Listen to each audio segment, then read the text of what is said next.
At the end of a rain-soaked road in Willow Creek, a retired Navy SEAL wanted only to be forgotten. Beside him lived Snowball, an old K-9 who no longer trusted joy, puppies, or second chances. Then one morning, a muddy little pup scratched at the door with a torn red ribbon around his neck. He came back every day at 7, not to beg for food, but to reach the only dog he believed was strong enough to help. What Nathan thought was friendship was actually a rescue mission too small for human ears to understand. And when the old K-9 finally followed, they found a mother dog, a hidden truth, and a promise a child never meant to break. Tell us where you're watching from, and if this story touches your heart, please like and subscribe to help us reach 5,000 subscribers and keep these stories alive. Willow Creek did not welcome people loudly. It received them the way old forests received rain, without surprise, without ceremony, and without any promise that they would be understood. The town sat in a damp fold of western Oregon, tucked between pine ridges, mossy barns, and dirt roads that softened into mud whenever the sky remembered its duties. Some mornings, mist hung so low over the creek beds that the world seemed half-finished, as if God had sketched the trees in charcoal and then walked away for coffee. Nathan Cole liked that about it. At 47, he had grown tired of places that announced themselves. Airports, barracks, hospitals, bars where men laughed too loudly because silence had teeth. He had lived too many years among sharp sounds, rotor blades, radio static, boots on metal floors, the short-clipped language of men trained to survive first and feel later. Willow Creek asked nothing of him except that he keep his chimney clean and his truck out of the ditch. That felt fair. He had moved there a month ago into a cabin at the end of a narrow road where the pines crowded close enough to listen. The cabin was not beautiful in the polished way real estate agents like to lie about. Its porch sagged on the left. The kitchen window stuck when the air turned cold. The roof made different sounds depending on the rain, from a soft finger drumming to a hard metallic mutter that kept Nathan awake some nights. But it was quiet. And quiet, Nathan had decided, was the nearest thing to mercy. He lived there with Snowball, an 8-year-old German shepherd who had once carried a military working dog badge and the weight of lives not written on any plaque. Snowball was not white, despite the name. He was a large black and tan shepherd with a deep chest, a dark saddle across his back, and a muzzle silvered by age. The name had come from years earlier, during a winter deployment, when the young dog had discovered snow for the first time and rolled through it with such undignified joy that even men who had forgotten how to laugh had laughed. Now the name sounded almost like a private joke the world had not earned the right to hear. Snowball moved like an old commander, slowly, never weakly. His right ear bore a small scar along the edge and held a slightly crooked angle when he listened. His amber-brown eyes missed very little. He did not bark at passing trucks. He did not chase squirrels. He did not waste movement on anything that did not matter. Lately, very little seemed to matter to him. Since arriving in Willow Creek, Snowball had become quieter than Nathan expected. Back in their old place, there had been small rituals. A walk before sunrise, a ball tossed across a frost-whitened yard, a low rumble of pleasure when Nathan scratched behind the scarred ear. Here, those rituals had thinned. Snowball ate because food appeared, walked because Nathan clipped on the leash, slept by the stairs because old habits did not ask permission to stay. But he did not play. The neighbor's beagle had waddled over on their first week, round as a bread loaf and twice as confident. Snowball had looked at him once, then turned away with the weary dignity of a retired king refusing a circus invitation. A farm collie from the road had barked herself hoarse at the fence. Snowball had not answered, even when a pair of children walking home from the school bus called, "Pretty dog?" Snowball only stood behind Nathan's leg and watched the road beyond them. Nathan understood the behavior more than he liked. He, too, had become a man who stood behind invisible fences. He was tall, broad-shouldered, still solid from the kind of discipline that did not leave just because a uniform did. His hair had grown longer than it ever would have been allowed to in service, dark brown and wind-tangled, brushing the back of his neck. A short beard shadowed his jaw.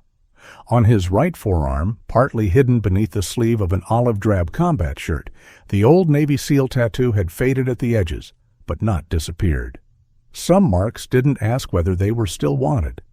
Most mornings he wore that combat shirt without thinking. Fitted olive body, camouflage sleeves, faint horizontal bands at the upper arms. It was practical, durable, and familiar in a world where too many things had stopped being familiar. In Willow Creek, it made him look slightly out of place, like a weapon set down carefully beside a wood stove. He spent his days repairing small problems: a loose porch rail, a split fence post, a leak under the kitchen sink. The cabin gave him manageable enemies. Rotten wood did not ask how he slept.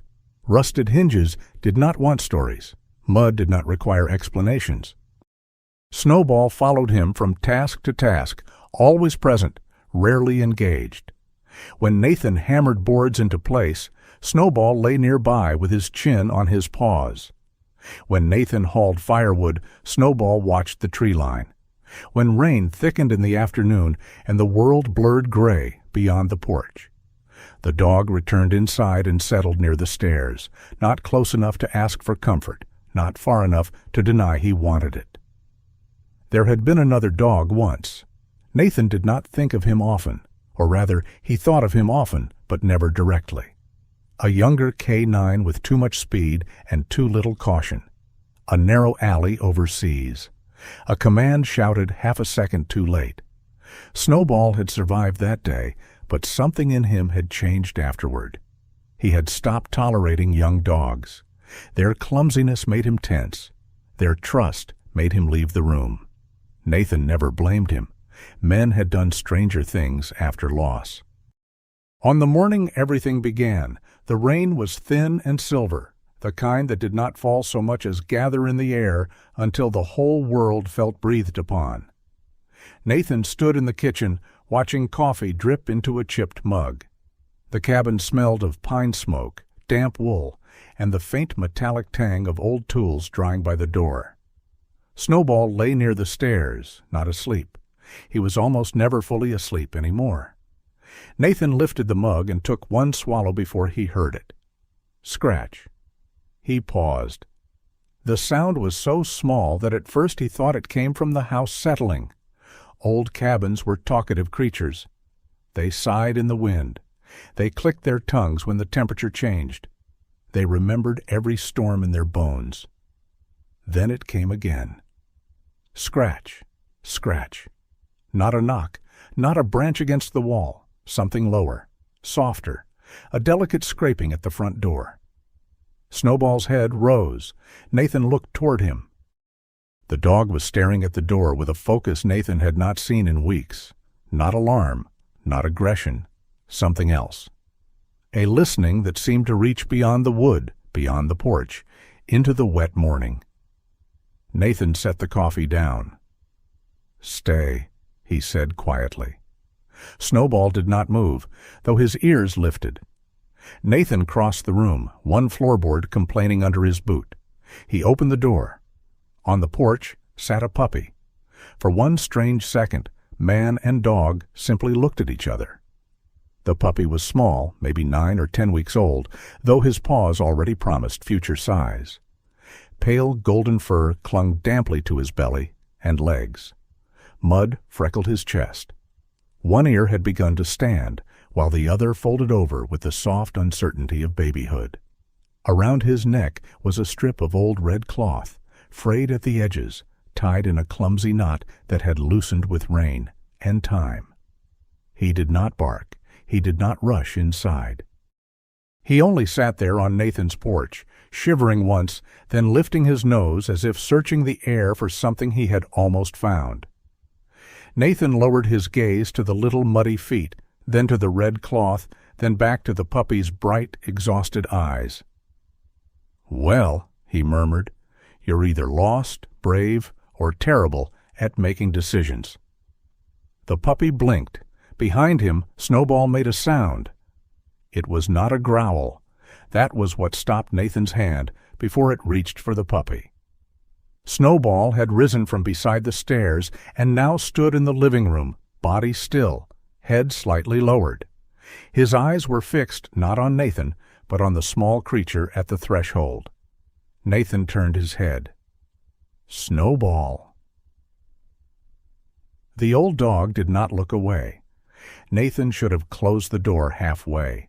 He should have picked up the puppy and checked for a tag. He should have done any of the sensible things a man did when a strange animal arrived on his porch in the rain. Instead, he stepped aside. "Looks like you've got a visitor," he said. Then, because old loneliness had made him more foolish than he admitted, he added, "Your first friend in town. Don't embarrass me." Snowball walked forward.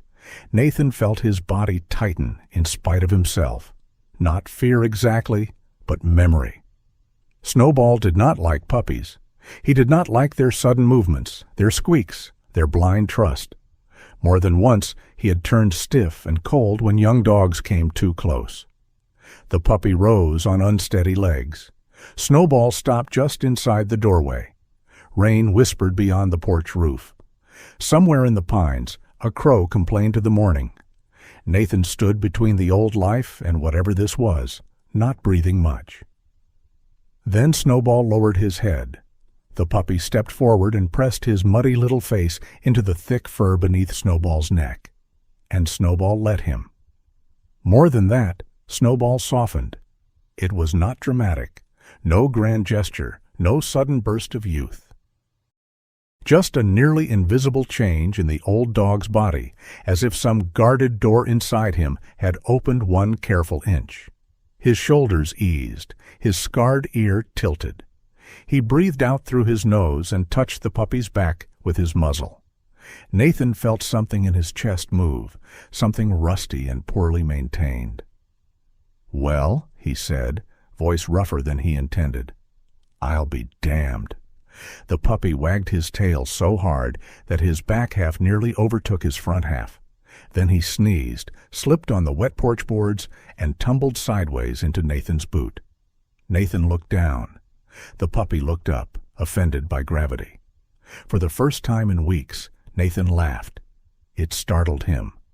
The sound came out low and brief, like an old engine turning over after a winter in the shed. Snowball glanced at him, and if dogs could accuse men of losing their dignity, Snowball did so with great professionalism. "All right," Nathan said. Nobody saw that. The puppy scrambled up and bounced toward Snowball again. Within minutes, the porch had become a kingdom of wet paws and ridiculous hope. The puppy darted down the steps into the grass, then turned to see whether Snowball would follow. Snowball did not at first. He stood under the porch roof like a retired general being invited to dance by a drunk squirrel. The puppy barked once. A tiny crack sound. Snowball looked at Nathan. Nathan lifted both hands. "Don't look at me. He asked you." The old shepherd stepped down into the wet grass. The puppy exploded with joy. He ran a clumsy circle around Snowball, tripped over a tuft of grass, rolled, sprang up, and ran again as if falling were simply a dramatic form of travel. Snowball followed at a measured pace, but followed all the same. When the puppy tried to bite his tail, Snowball turned and nudged him gently with his shoulder. When the puppy skidded in mud, Snowball stood over him until he got up. Nathan watched from the porch. Rain gathered in his hair and along the shoulders of his combat shirt. His coffee sat forgotten inside, cooling beside the sink. For a while, he did not move. The yard, which had looked gray and unused an hour before, now seemed briefly alive, not cheerful exactly, but awakened. The puppy's red cloth flashed against the wet grass like a small flag from a fallen army that had somehow refused surrender. Nathan did not know where the little dog had come from. A farm nearby, maybe. A family down one of the roads that curved beyond the creek. Someone would probably come looking. Puppies did not appear from nowhere, even in towns like Willow Creek, where fog made the world feel capable of secrets. Still, when the puppy finally tired and crawled beneath the shelter of the porch, he curled against Snowball's front legs as if he had done so every morning of his short life. Snowball did not move away. Nathan sat on the top step, elbows on his knees. The puppy looked at him with sleepy eyes. "You need a name until your people show up," Nathan said. The puppy yawned, displaying a pink tongue and the confidence of a creature who had never paid taxes. Nathan considered calling him Mud because accuracy mattered, then Red because of the cloth, then Trouble because prophecy had its uses. But Snowball lowered his head and rested his muzzle near the puppy's back. That decided it. "Buddy," Nathan said softly. The puppy's ear twitched. "Temporary?" Nathan added, as if the cabin, the dog, or the listening trees might hold him legally accountable. "Don't get comfortable." Buddy sighed, tucked his nose closer to Snowball, and got comfortable immediately. Nathan should have gone inside. He should have checked local notices, called the sheriff's office, asked around. He would. Later. For that moment, he let the morning remain what it seemed to be. A small mercy delivered on muddy paws. Snowball's eyes had changed. That was the thing Nathan could not stop looking at. The old K9 still looked tired. Age had not vanished. The silver on his muzzle remained. The scar on his ear still held its crooked line. But the distance in him had drawn back a little, like fog lifting from a road, just enough to show there was a road. Nathan had not realized how badly he needed to see that. He sat there until the rain softened, one hand resting on the porch board, close enough that Buddy's tiny paw eventually slid against his knuckles. The touch was light, accidental, and somehow heavier than it should have been. Inside, the cabin waited with its quiet rooms, its clean tools, its careful loneliness. Outside, under the porch roof, an old K9 and a muddy puppy slept against each other, as if the world had always meant to arrange them that way. Nathan looked out toward the pines, where mist threaded between the trunks, and the dirt road vanished into gray. For the first time since coming to Willow Creek, the house at the end of the road did not feel like a hiding place. It felt, briefly and dangerously, like the beginning of a home.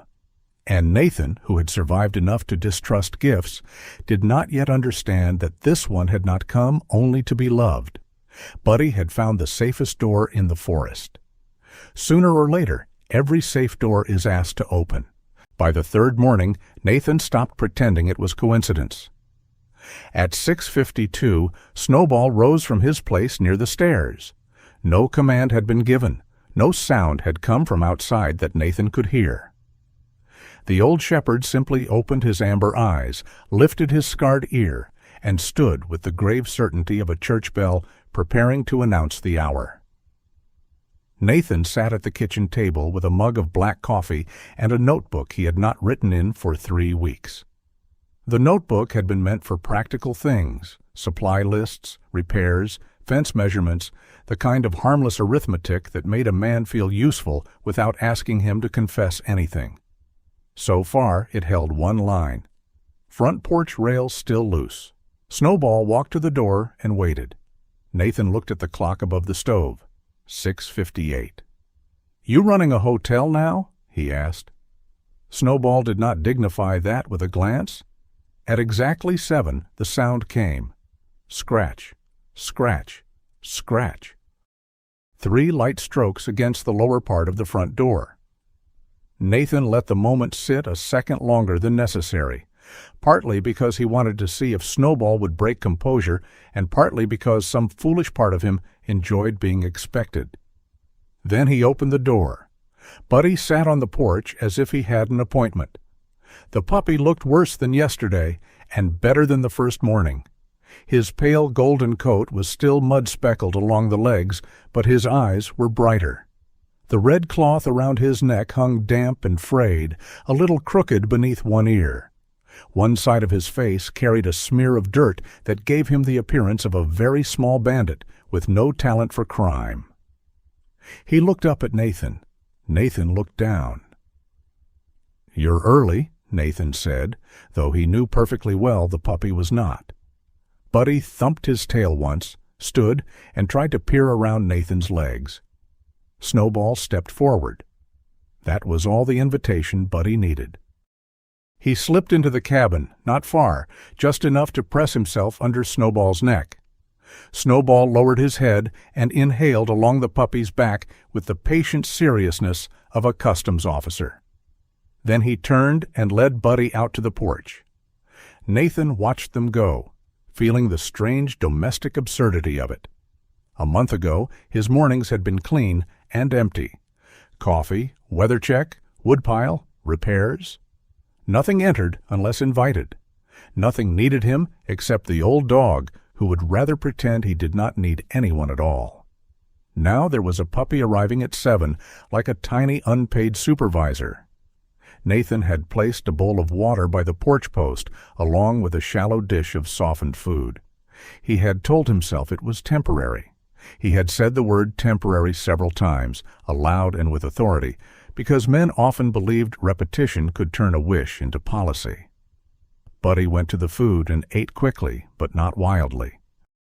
He took several mouthfuls, paused to look toward Snowball, swallowed, then drank. He was hungry, no question. But there was a guarded rhythm to him, as though some instinct told him that food was a blessing best taken before the world changed its mind. Nathan noticed that. He noticed everything he wished he could ignore. After eating, Buddy bounced down the steps into the wet yard. Snowball followed, slower than the puppy wanted, which led to a series of impatient hops from Buddy and one deeply offended stare from Snowball. "You asked for this," Nathan called. Snowball glanced back with an expression that suggested retirement had been a fraudulent contract. Buddy darted through the grass. Morning rain silvered the blades, and each time the puppy ran through them, water flew from his legs. He tried to circle Snowball, misjudged the turn, slid in the mud, and rolled onto his side. Snowball stepped over him, waited, then nudged him upright with his muzzle.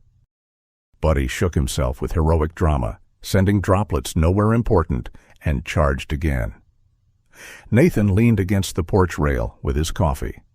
There was no grand transformation. Snowball did not become young again. His gait still carried stiffness through the hips. His muzzle was still silver. He still paused before moving too fast, as if checking the body beneath him against memory. But some part of him had returned to the surface. Not playfulness exactly, something older and steadier. Purpose, perhaps, the kind that did not shout, the kind that simply woke before dawn and walked to the door. Nathan hated how grateful that made him. By the 4th morning, he began setting the bowl out before sunrise. By the 5th, he added a towel. By the 6th, he caught himself cutting Snowball's breakfast smaller so he could mix a little warm broth into Buddy's portion. "Temporary," he muttered, stirring the bowl. Snowball sat beside him, watching with no expression at all. "Don't start." The dog blinked slowly. Buddy's visits settled into rhythm, and rhythm was dangerous. Nathan knew that. War had taught him that routine could save a life, but it could also make a man trust the ground beneath him a second before it opened. Yet he let the mornings form anyway. 7 o'clock, scratching at the door. 7:02, food and water. 7:10, yard patrol, supervised by Snowball, mismanaged by Buddy. 7:30, Buddy attempted to chew Snowball's tail, ear, paw, or dignity. 7:40. Snowball pretended to be offended and then allowed it. Just before 8, the rhythm changed. Always. The first time Nathan noticed, Buddy had been lying under the porch roof with one paw thrown over Snowball's front leg. The puppy seemed half asleep. Then his head lifted. No sound had come from the road. No engine, no voice, no dog bark carried through the trees. Buddy simply woke into alertness. His little body went still. His nose tipped toward the dirt road beyond the fence, toward the ribbon of trees that crossed the shallow creek and disappeared toward the older properties east of town. Snowball raised his head, too. Nathan looked from one dog to the other. "You hear something?" Buddy stood. Snowball remained down, but his ears lifted. The puppy took 2 steps toward the yard, then glanced back. It was not quite a request, not yet, more like a habit tugging at him from beyond the trees. He paced once along the porch edge, looked toward the road again, and then, without farewell, trotted down the steps. Nathan followed to the fence. "Buddy?" The puppy paused. His red cloth collar hung wet against his neck. For a moment he looked very small against the green-black forest. Then he turned away and ran down the muddy lane, paws quick, body low, vanishing around the bend where the road dipped toward the creek. Snowball stood at the gate long after Buddy disappeared. Nathan stood beside him. That was the first morning the sweetness soured at the edges. On the 7th morning, Nathan tried an experiment. After Buddy ate and played, Nathan closed the gate, not locked, just latched. He told himself it was harmless. A way to slow the puppy down, maybe keep him safe until Nathan could figure out where he belonged. The road was no place for a young dog, even in a quiet town. Coyotes moved through the ridges. Trucks took the curves too fast. Rain softened the shoulders until a creature could slip into a ditch and not be seen from 10 feet away. Buddy played as usual for nearly an hour. Then his head lifted. Nathan felt Snowball notice before he saw the old dog move. The shepherd's body changed first. Shoulders squared, weight forward, ears fixed toward the road. Buddy trotted to the gate. He nosed the lower board, then looked back at Nathan. "No," Nathan said gently. "Not yet." Buddy pawed the gate. Nathan crouched a few feet away. "You got a home? Somebody out there looking for you?" Buddy whined once. Snowball stepped closer, but did not interfere. The puppy pawed the gate again, more urgently. Then he did something that unsettled Nathan more than any barking would have. He stopped asking the gate. He went to Snowball. Buddy took the loose end of Snowball's old leash, which Nathan had left draped over the porch rail, and tugged it. It was too heavy for him. The clip scraped across the boards. Buddy stumbled backward, recovered, and tugged again. Snowball did not move. Nathan felt the air in the yard change. "Buddy," he said softly. The puppy looked up with the leash in his mouth. There was nothing supernatural in it. No message from beyond, no miracle dressed in fur. Just a hungry young animal, too small for the burden he carried, using the only language he had learned humans sometimes understood. "Come." Nathan stood very slowly. Snowball took 1 step toward the gate. Buddy dropped the leash, wagged his tail once, and pressed his nose to the gap below the latch.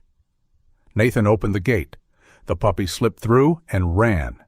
Snowball did not chase him this time. He stood at the open gate, watching the road. The old dog's gaze followed the bend long after Buddy vanished. Nathan closed the gate with care. He knew then that Buddy was not wandering without direction. A stray might drift. A lost puppy might return to food, warmth, comfort. Buddy returned to those things, yes, but only borrowed them. Every morning he came like a child, warming his hands at someone else's fire before going back into the cold.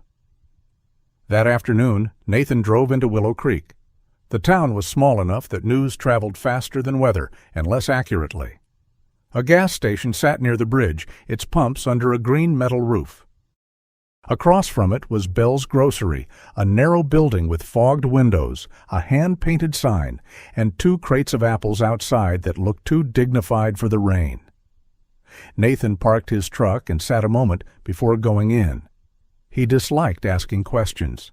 Questions created exchanges. Exchanges became conversations. Conversations became recognition. And recognition was the first nail in the bridge back to people. But Buddy had carried Snowball's leash in his mouth, so Nathan went inside. A bell above the door gave a tired little ring. Bell's Grocery smelled of coffee, paper bags, onions, and wood polish. The aisles were narrow, stacked with canned soup, boot socks, fishing line, dog biscuits, batteries, and the kind of pie wrapped in plastic that claimed to be homemade because someone's cousin had once owned an oven. Behind the counter stood Martha Bell.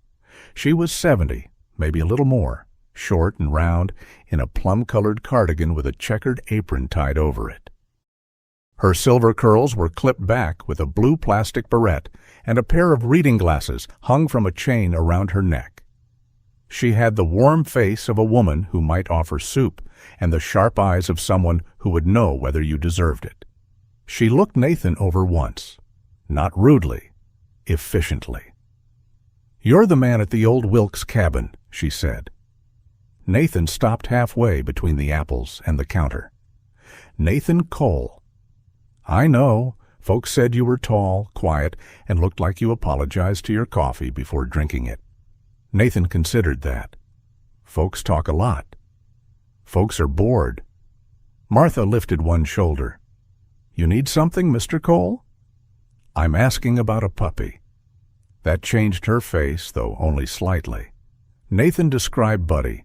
Pale coat, one ear half up, mud on his legs, red cloth around the neck. Martha's hand went still on the receipt pad. "Red cloth?" she asked. "Yes." "Old strip? Not a proper collar?" "That's right." She looked past him toward the rain-streaked window. "I've seen him," she said. "Twice, maybe 3 times, out near Hollow Barn Road." The name sat heavily in the little store. Nathan waited. Martha reached under the counter and brought out a tin of dog treats, though no dog was present. She opened it, closed it, then sighed as if annoyed with herself for caring too visibly. "That road goes to the Whitaker place," she said, "or what used to be the Whitaker place." "Someone lived there?" "Not anymore." Nathan heard the words she did not add. Not for a while, not properly, not kindly. Martha leaned against the counter. "There was a girl, Emily Whitaker, 12 now, I suppose. Brown hair, serious little thing. Used to come in here with mud on her boots and a book under one arm. She had a German shepherd named Daisy, black and white. Sweet dog, but protective. Followed that child like a shadow with teeth." Nathan listened without interrupting. "Emily's father died last year," Martha continued. "Logging accident up north of the creek. Her mother, Elaine, got sick afterward. Real sick. The kind of sick that makes paperwork look stronger than family. Then Raymond Pike showed up." The way she said the name told Nathan enough to dislike him before hearing more. "Relative?" he asked. "Brother-in-law. Something near enough to sign things and far enough not to feel them." Martha's mouth tightened. "Elaine gave him temporary authority to look after the property while she was in treatment. He said it was just maintenance, taxes, repairs. Then he started talking about selling the land." "And Daisy?" Martha's eyes returned to him. "Raymond said Daisy went to a rescue." "You don't believe him." "I believe rain falls down and men like Raymond Pike find umbrellas before anyone else knows it's storming." She tapped the treat tin with one finger. Emily loved that dog. That child could forget her raincoat, her math homework, and once forgot she was supposed to be mad at me for telling her not to climb the flour sacks. But Daisy? No, Emily would not leave Daisy unless someone made her believe Daisy was safe. Nathan thought of Buddy at the gate, tugging Snowball's leash with all the strength his small body owned. "Hollow Barn Road," he said. "How far from my cabin?" "About a mile by the old foot route, longer by truck if the creek road's bad." Martha studied him. "Why?" Nathan did not answer directly. "You know anybody missing a puppy?" "No." The word was quiet and final. Martha reached into the treat tin and held out 2 biscuits in a paper bag. "For your dog?" "I didn't bring him." "I know." She pushed the bag across the counter. "I meant the old one, and the little visitor if he comes back." Nathan picked up the bag. "How much?" "Information tax." "That a town ordinance?" "It is now." For reasons he did not fully understand, Nathan smiled. Martha saw it and pretended not to. When he returned to the cabin, the rain had thickened. Snowball met him at the porch, sniffed the paper bag, then looked at the road beyond Nathan's truck, as if expecting the puppy to appear behind it. "Not yet," Nathan said. Snowball's ears remained lifted. That evening, Buddy did return, not to stay, only to burst into the yard with muddy legs and a reckless tail, as though he had outrun the whole dark kingdom of the woods and wanted applause. Snowball met him halfway down the path. For 20 minutes, the two moved through the wet grass under a low sky. The puppy all sparks and small disasters. The old dog, a steady moon pulling the tide of him back from foolishness. Nathan stood by the gate. He had the paper bag of Martha's biscuits in one hand. Buddy accepted one, chewed badly, dropped half of it, found it again, and seemed astonished by the concept of crumbs. Snowball took his with grave appreciation. Then Buddy's head lifted. Again, the forest called without sound. This time, Buddy did not run immediately. He turned to Snowball and gave a small, frustrated bark. Then he trotted toward the open gate, stopped, came back, and tugged once at the loose fur beneath Snowball's neck. Snowball did not follow. Nathan felt the old dog's conflict as if it were his own. The K9 looked at Buddy, then down the road, then back toward Nathan. There was no panic in him, no wildness. But the old mission light had returned to his eyes, steady and terrible in its restraint. Buddy barked again, softer now. Then he ran. The little red cloth flashed once at the bend, then vanished into the wet green tunnel beyond the fence. Snowball stood there until the rain darkened the fur along his back. Nathan came to stand beside him. Neither of them moved for a long time. At last, Nathan rested his hand lightly on Snowball's shoulder. The old dog did not lean into it, but he did not move away. "Yeah," Nathan said quietly, watching the road swallow the last sign of Buddy. "I know." Snowball's ears stayed fixed toward Hollow Barn Road. In the dimming yard, with rain tapping the leaves and the cabin warm behind them, Nathan understood something he did not yet want to name. The puppy had not been arriving every morning like a guest. He had been returning like someone who still had a duty elsewhere. And Snowball, who had refused every invitation to play since coming to Willow Creek, was no longer watching the road like a lonely dog. He was watching it like a soldier waiting for orders. The next morning, Buddy did not come at 7. Snowball knew before Nathan admitted it. At 6:55, the old shepherd stood by the door, ears lifted toward the wet world outside. At 7 o'clock, his body remained still. At 7:08, he lowered his head, sniffed along the crack beneath the door, then looked back at Nathan with a question no man liked being asked by an animal. Nathan stood in the kitchen with one hand around a coffee mug he had not tasted. "Maybe he found his people," he said. Snowball did not blink. Maybe somebody finally kept him inside. That earned Nathan one slow, unimpressed turn of the head. Outside, rain slipped down the window glass in crooked lines. Willow Creek wore a low gray sky, the kind that made the pine trees look older than they had any right to be. The bowl on the porch sat full. The towel Nathan had folded beside it stayed dry beneath the overhang. The absence of one muddy puppy somehow made the whole cabin feel staged, as if the morning had forgotten its smallest actor. Nathan waited until 7:30. Then he put on his waxed canvas rain jacket over the olive combat shirt, clipped Snowball's leash to the old black collar, and picked up the keys from the hook by the door. The small metal compass on the key ring tapped against his palm. He closed his fingers around it, not for luck exactly. Nathan did not believe much in luck, but a man could have habits and still pretend he was rational. "We're just looking," he told Snowball. "No hero work." Snowball's expression suggested this was a disappointing policy. The road out of Nathan's cabin dipped through ferns and young pines before bending toward the creek. The truck could have made most of the way, but Nathan chose to walk. On foot, the land spoke more honestly. Tires flattened the story. Boots read it. Mud held everything. Deer had crossed near the mailbox some time before dawn. A raccoon had worked along the ditch. Near the place where Buddy usually vanished, Nathan found small prints in the softened earth, puppy paws, narrow stride, moving with purpose down the old foot route. Snowball lowered his nose. The old dog did not pull. He never wasted force on a leash. He simply leaned forward enough for Nathan to understand that the scent was there, and that waiting around to discuss it would be an insult to everyone involved. They followed the tracks through the pines. Hollow Barn Road was not much of a road anymore.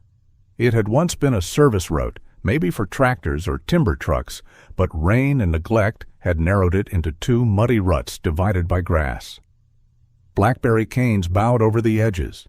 Alder branches hung low, shaking water onto Nathan's shoulders each time he passed beneath them.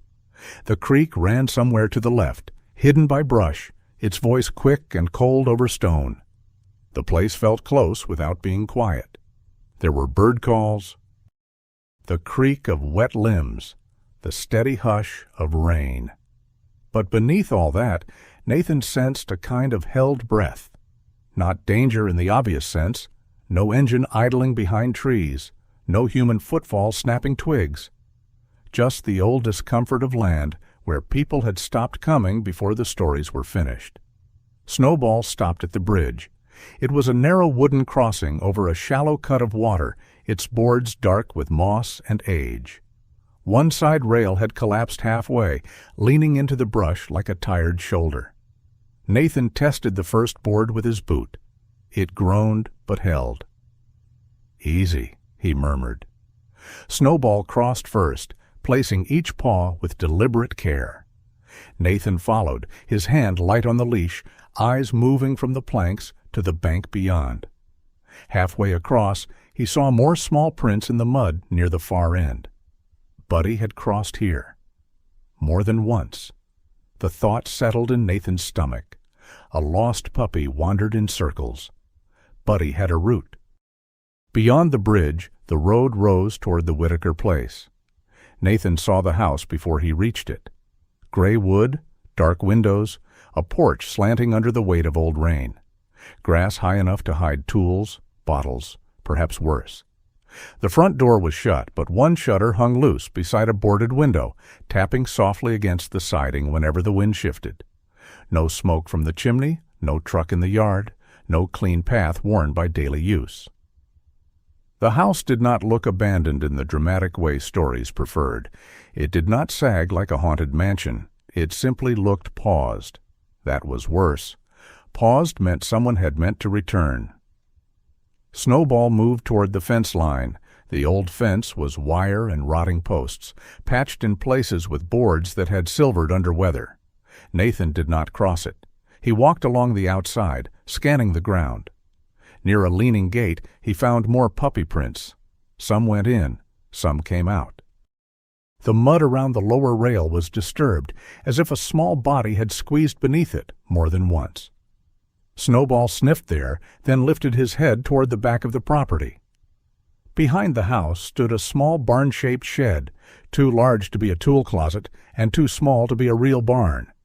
Its tin roof was rusted through in patches. A strip of gutter dangled from one corner. The door had been barred from the outside, with a length of metal pipe slid through two brackets. Nathan stared at that for a long moment. He had seen locked doors in many countries. Some protected valuables. Some hid shame. Some did both. Snowball gave a low sound. Not a bark, not a growl. A whine so quiet it seemed to embarrass him. Nathan looked down. The shepherd's nose was aimed toward the shed. His body had gone rigid, but not aggressive. Concerned. That was the word, though Nathan disliked how human it sounded. "No," Nathan said under his breath. "We are not doing anything stupid." Snowball did not move. Nathan stepped closer to the fence, careful not to cross. From there he could see the shed door more clearly. The bottom edge was scratched. Low scratches, not high enough for an adult dog standing tall. The wood near the ground was dark and splintered. Mud had been pushed into a shallow trough beneath one corner, where a gap between the boards and earth might have allowed something small to wriggle through. Then he saw the red. A thread of cloth clung to a broken nail on the lower fence rail. Nathan crouched. The rain had darkened it, but the color remained unmistakable. Faded red. Frayed. The same kind of cloth tied around Buddy's neck. He did not touch it at first. Some things, once touched, became responsibilities. Snowball looked at him. Nathan took out his phone and photographed the cloth, the prints, the gap beneath the fence, the scratches on the shed door. His fingers were steady, but a familiar coldness moved through him. Not fear, not anger, not yet. Assessment. The old discipline of seeing before feeling. Then something shifted inside the shed. Nathan froze. It might have been rain striking metal. It might have been a loose board. It might have been nothing at all, dressed in the costume of something. Snowball leaned forward. Nathan listened. The sound did not come again. He closed his eyes briefly, not in prayer, though it might have resembled it from a distance. If he crossed that fence and broke that door without cause, Raymond Pike, or anyone holding paper, could make this about trespassing before it ever became about a puppy. Men like that loved turning living things into technicalities. Nathan knew that kind of fight. He also knew what it felt like to be half a second too late. His hand tightened around Snowball's leash. "Not yet," he said, and the words tasted like rust. Snowball turned his head sharply toward him. That hurt more than Nathan expected. He stepped back from the fence and took one more photograph. Then he called the number Martha had written on the back of the paper bag the day before. Dr. Hannah Vale answered on the fourth ring. Her voice had the clipped alertness of someone used to being called by people who began conversations with, "I'm sorry, but..." There was a dog barking somewhere behind her, and a metal tray clattering in the background. "This is Vale Veterinary. My name is Nathan Cole. Martha Bell gave me your number." A brief pause. "That sounds like Martha. What happened?" Nathan described Buddy, the repeated visits, the red cloth, Hollow Barn Road, the shed, the scratches, and Snowball's reaction. He kept it factual. No dramatic language, no guesses he could not support. Hannah listened without interrupting. When she spoke, her tone had changed. Still calm, but narrower. "Can you hear an animal inside right now?" "I heard one movement. Could be the structure." "Any visible animal?" "No." "Smell?" Nathan looked toward the shed. Rain, wet grass, old wood, rust. Beneath that, faint but present, was something sour. Animal waste, maybe. Damp bedding. Hard to tell from outside the fence. "Maybe," he said. "That property is still legally complicated," Hannah said. "If you break in without a clear emergency, Raymond Pike will make sure the argument becomes about you before it becomes about whatever is in that shed. You know him. I know enough." A drawer opened on her end. "Take photos. Record any sounds if they happen again. Don't cross the fence unless you have immediate evidence of distress, crying, visible injury, trapped animal, something definite. And call Deputy Clara Morrow. She's the one you want. Not dispatch roulette. Clara." Nathan looked at Snowball, who was still staring at the shed. "You think there could be a dog in there?" "I think puppies don't make schedules for fun," Hannah said, "and I think Martha doesn't hand my number to strangers unless she's already worried." That was not comforting. "Text me the photos," she added, "and if the puppy shows up again, look at his pads, belly, and mouth. Mud can tell you where he's been. So can splinters." Nathan almost smiled. "You always talk like a crime scene tech?" "I talk like a vet in a county where people abandon things and call it bad luck." There was no softness in the sentence. That made Nathan trust her more. He ended the call and sent the photos. Snowball finally stepped back when Nathan touched his shoulder. "We're doing it the right way," Nathan said. Snowball gave him a look that suggested the right way was too often a road built by cowards and lawyers. Nathan could not entirely disagree. He left the Whitaker place without crossing the fence. Every step away from the shed felt like betrayal. On the way back, the rain grew heavier. By the time Nathan reached the bridge, water was running down the back of his neck. Snowball paused halfway across and looked behind them. Nathan followed his gaze, but saw only the gray house, the leaning fence, the shed standing in the rain with its barred door and its low scratches. Back in town, he found the sheriff's substation beside the post office. It was a squat brick building with an American flag hanging damp and heavy from the pole outside. Inside, the air smelled of old coffee, printer toner, and wet floor mats. Deputy Clara Morrow was at a desk near the back, writing in a black field notebook. She looked up before Nathan reached her. Clara was in her late 30s, with dark hair pulled back at the nape of her neck and a face built more for weather than decoration. Her uniform jacket was brown, rain-darkened at the shoulders, and the silver badge on her chest bore a visible scratch across one edge. Her eyes moved over Nathan quickly. Boots, wet jacket, posture, hands. Not suspicious exactly. Professional? "You're Cole," she said. Nathan stopped. "That obvious?" Martha called. Of course she had. Clara closed the notebook. "She said you'd either come in or do something dumb alone. She bet on both." Nathan exhaled through his nose. "I'm trying to disappoint her." "Good. Sit." He did. The chair was too small. Most public chairs were designed by people who believed human needs were theoretical.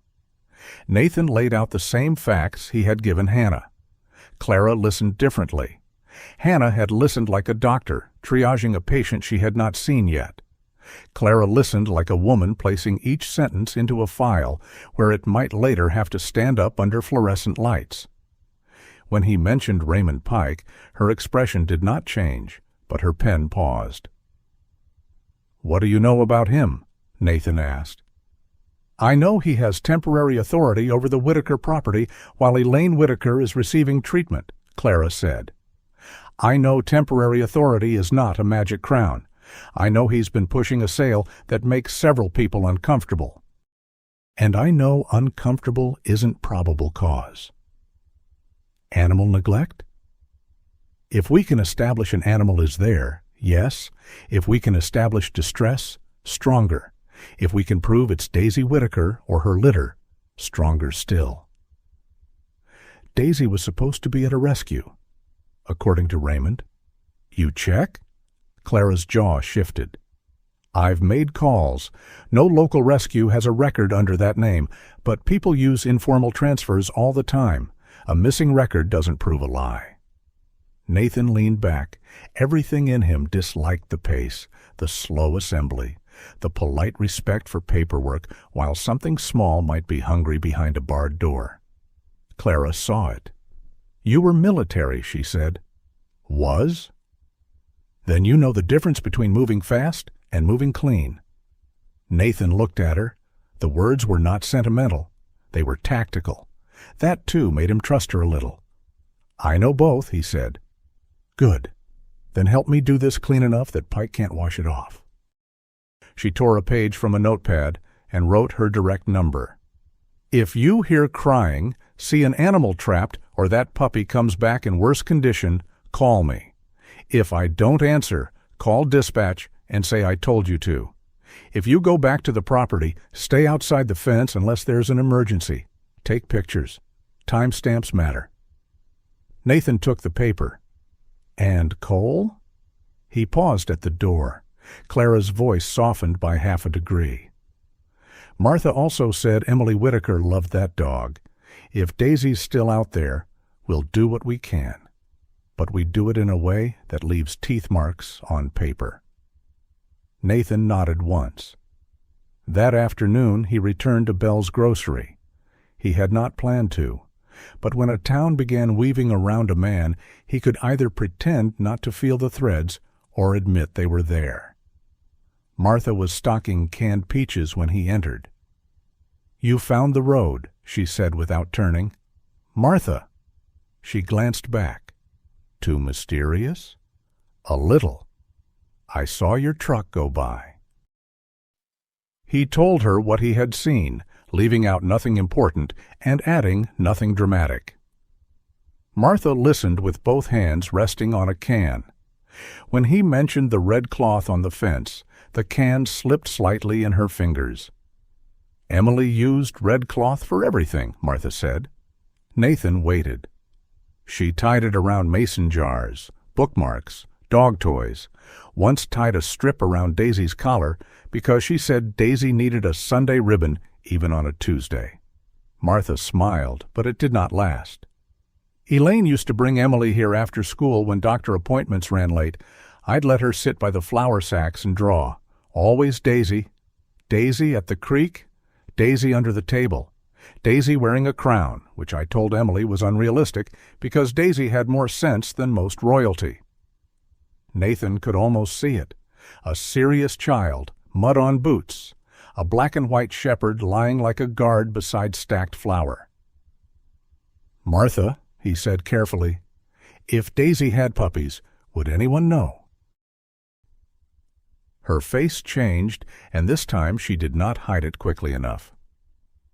"Daisy was expecting," she said. Nathan went still. "When Emily left?" "I suspected. Emily told me Daisy was getting rounder. I told Elaine to have Hannah take a look, but then Elaine got worse, and after that everything became Raymond's papers, and Raymond's schedules, and Raymond's voice telling everyone not to fuss." Martha's hand tightened around the can until her knuckles paled. "I should have fussed." Nathan did not offer comfort. Some guilt rejected cheap blankets. "You didn't have proof," he said. "No." Martha placed the can on the shelf with unnecessary care. "But I had a bad feeling. At my age, bad feelings are not decorative." That evening, Nathan returned to the cabin with 2 cans of soup he had not meant to buy, a direct number for Deputy Clara Morrow, a veterinarian waiting for photographs, and a bad feeling of his own. Snowball was not by the stove. He was at the door. The old shepherd stood so close to it that his breath fogged the lower glass. Nathan opened the door, expecting Buddy, but the porch was empty. Rain fell harder now, drumming on the roof, running from the gutters in silver ropes. "No sign?" Nathan asked. Snowball did not turn. Nathan set the grocery bag on the floor. The cabin felt different with no puppy tumbling through it, not merely quiet, reduced, as if the rooms had expanded just enough to reveal how empty they had always been. Nathan stepped onto the porch and looked toward the road. Mist gathered between the pines. The bend where Buddy always disappeared had already faded into evening shadow. Somewhere beyond it stood the Whitaker house, the leaning fence, the shed with scratches low on the door and red cloth caught on a nail. Snowball gave one soft sound. Nathan lowered his hand to the dog's back. "I know," he said, but knowing did not open doors. Not yet. They stood together until dusk settled over the yard and the rain blurred the road completely. Buddy did not come, and for the first time since that muddy little visitor had scratched at Nathan's door, the warmth he had brought seemed to drain from the cabin, as if someone, somewhere in the forest, had quietly blown out a lamp. By noon, Snowball had stopped pretending he was waiting casually. He lay at the front door with his body angled toward it, chin flat against the floorboards, ears awake even when his eyes seemed half closed. The bowl outside remained untouched. The towel Nathan had folded under the porch roof stayed exactly where he had placed it before sunrise, a small square of useless kindness waiting for a puppy who had not arrived. Nathan moved through the cabin with more noise than necessary. He washed the same mug twice, checked the wood stove though the fire was fine. refastened the latch on the kitchen window, though it had not come loose. He took the flashlight from the drawer, put it back, then took it out again. The old house watched him in its wooden silence, and Nathan disliked the feeling that every wall knew he was stalling. "He's probably tucked somewhere dry," Nathan said. Snowball did not look at him. "He's smart." The old shepherd's ear twitched once, as if smart was not the issue. Rain came harder after lunch. It struck the roof in long silver sheets and turned the yard into a dark patchwork of grass, mud, and shallow puddles. Beyond the fence, the road vanished and reappeared between gusts of rain, like something uncertain whether it wanted to exist. Nathan checked his phone twice. No missed calls from Hannah, no message from Clara, no local post about a found puppy. No sensible explanation walking up the road in a yellow raincoat with Buddy tucked under one arm. At 2:30, Snowball got up. Nathan turned from the sink. The old dog stood rigid, nose lifted, body still in a way that made the cabin seem to shrink around him. A second later, Nathan heard it. Not the lively 3 scratches Buddy had made every morning. This was weaker. Scrape. Pause. Scrape. The sound came low on the door, thin as a fingernail on a coffin lid. Nathan crossed the room in 3 strides and opened it. Buddy stood on the porch. For one awful heartbeat, Nathan did not move. The puppy was soaked through, his pale coat plastered to his thin body. Mud coated his legs to the belly. His red cloth hung nearly torn, one frayed end dragging wet against his chest. He trembled so hard his paws slipped on the porch boards. His one half-raised ear had folded flat. His eyes, usually bright with clumsy mischief, were wide and fixed on Nathan with a need that had no room left for play. "Buddy," Nathan said, and the name left him softer than he meant. The puppy did not run to Snowball. He grabbed Nathan's pant leg in his teeth and pulled. Not hard. He was too weak for hard. But he pulled with everything he had. Snowball was already there. The old shepherd stepped beside Nathan, head low, nose working over Buddy's wet fur. Buddy released Nathan's pant leg and turned toward the hook by the door. Snowball's leash hung there, dark leather worn soft by years of use. Buddy rose on his front paws, missed it, slipped, tried again, and caught the end in his mouth. The clip struck the wall. Buddy dragged it half an inch before falling back. Nathan felt the decision arrive without drama. Some moments did not ask a man what kind of man he wanted to be. They simply revealed what he already was. "All right," he said. Snowball's body changed at once. Age drew back from him like a curtain. His head lifted, his shoulders squared. The lazy stiffness of a retired dog vanished under the old discipline of a working K9 who had heard the world say, "Now." Nathan clipped the leash with steady hands, then grabbed his rain jacket, flashlight, phone, and the small pry bar he kept in the utility closet. He did not hide the pry bar from himself. He knew what it meant, but this time, unlike the day before, he had more than unease. He had a puppy at his door in visible distress, trying to lead him somewhere. He called Hannah first. No answer. He left a message as he shoved his boots on. "This is Cole. Buddy came back in bad shape. He's pulling for Snowball's leash. I'm heading to Whitaker Place. Possible trapped animals. I'll send location." He called Clara next. The call rang twice, then broke into static. "Deputy Morrow, it's Nathan Cole. I'm going back to Hollow Barn Road. Puppy is distressed. Snowball's reacting. I may have emergency grounds if I hear animals inside. I'm recording everything." Static swallowed the rest. Nathan cursed under his breath, sent a location pin, and tucked the phone into his jacket pocket. Buddy was already at the edge of the porch, looking back as if terrified they might not follow. "We're coming," Nathan said. The puppy turned and ran. Not like before. Not with bouncing joy. He ran low and uneven, slipping in mud, catching himself, glancing back again and again to make sure the old black and tan shepherd and the man in the olive combat shirt were behind him. Snowball moved with controlled urgency, not pulling Nathan, but setting a pace that made the leash hum between them. The rain turned the path into a living thing. It sucked at Nathan's boots. It slicked the roots and made the blackberry canes shine like black wire. Water ran down his face and into his beard. The compass on his keyring knocked softly against his thigh with each stride, a tiny metal heartbeat beneath the storm. Buddy faltered at the creek bridge. For a second, the puppy stood before the moss-dark boards and shook. Nathan saw how small he was then, not a messenger, not a symbol, not a brave little miracle wrapped in mud, but a baby animal too tired to keep carrying a terror that belonged to adults. Nathan crouched beside him.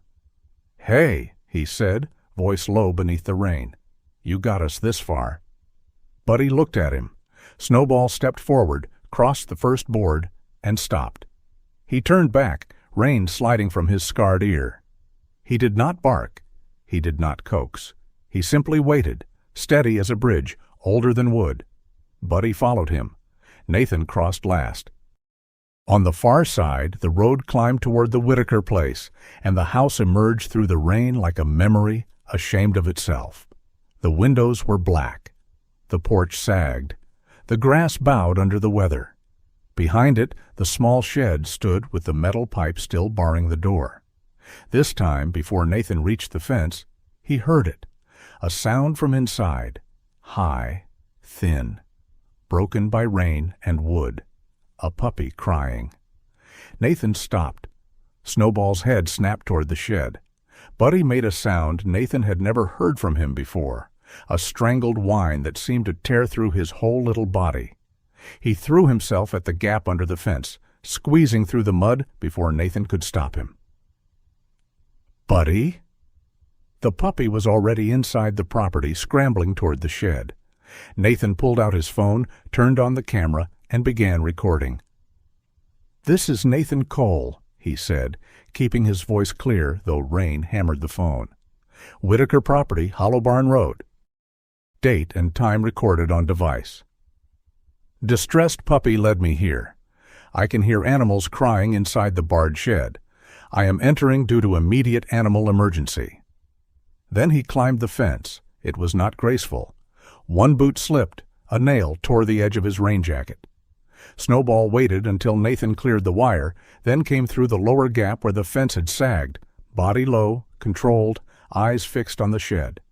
Buddy scratched at the door with frantic paws. From inside came another cry, then another. Nathan tried the metal pipe. It had been jammed through rusted brackets, swollen in place by weather.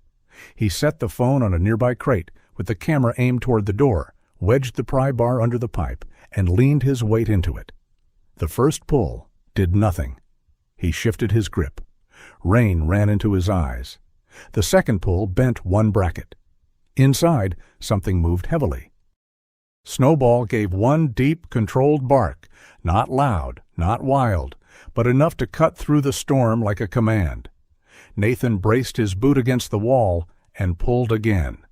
The bracket tore free. The pipe clanged to the mud. Buddy tried to push inside before the door opened. Snowball blocked him with his chest, not rough, but immovable. Buddy whined and pawed at Snowball's leg. "Stay behind him," Nathan said, though he knew Buddy understood little, and Snowball understood too much. Nathan opened the door. The smell struck first.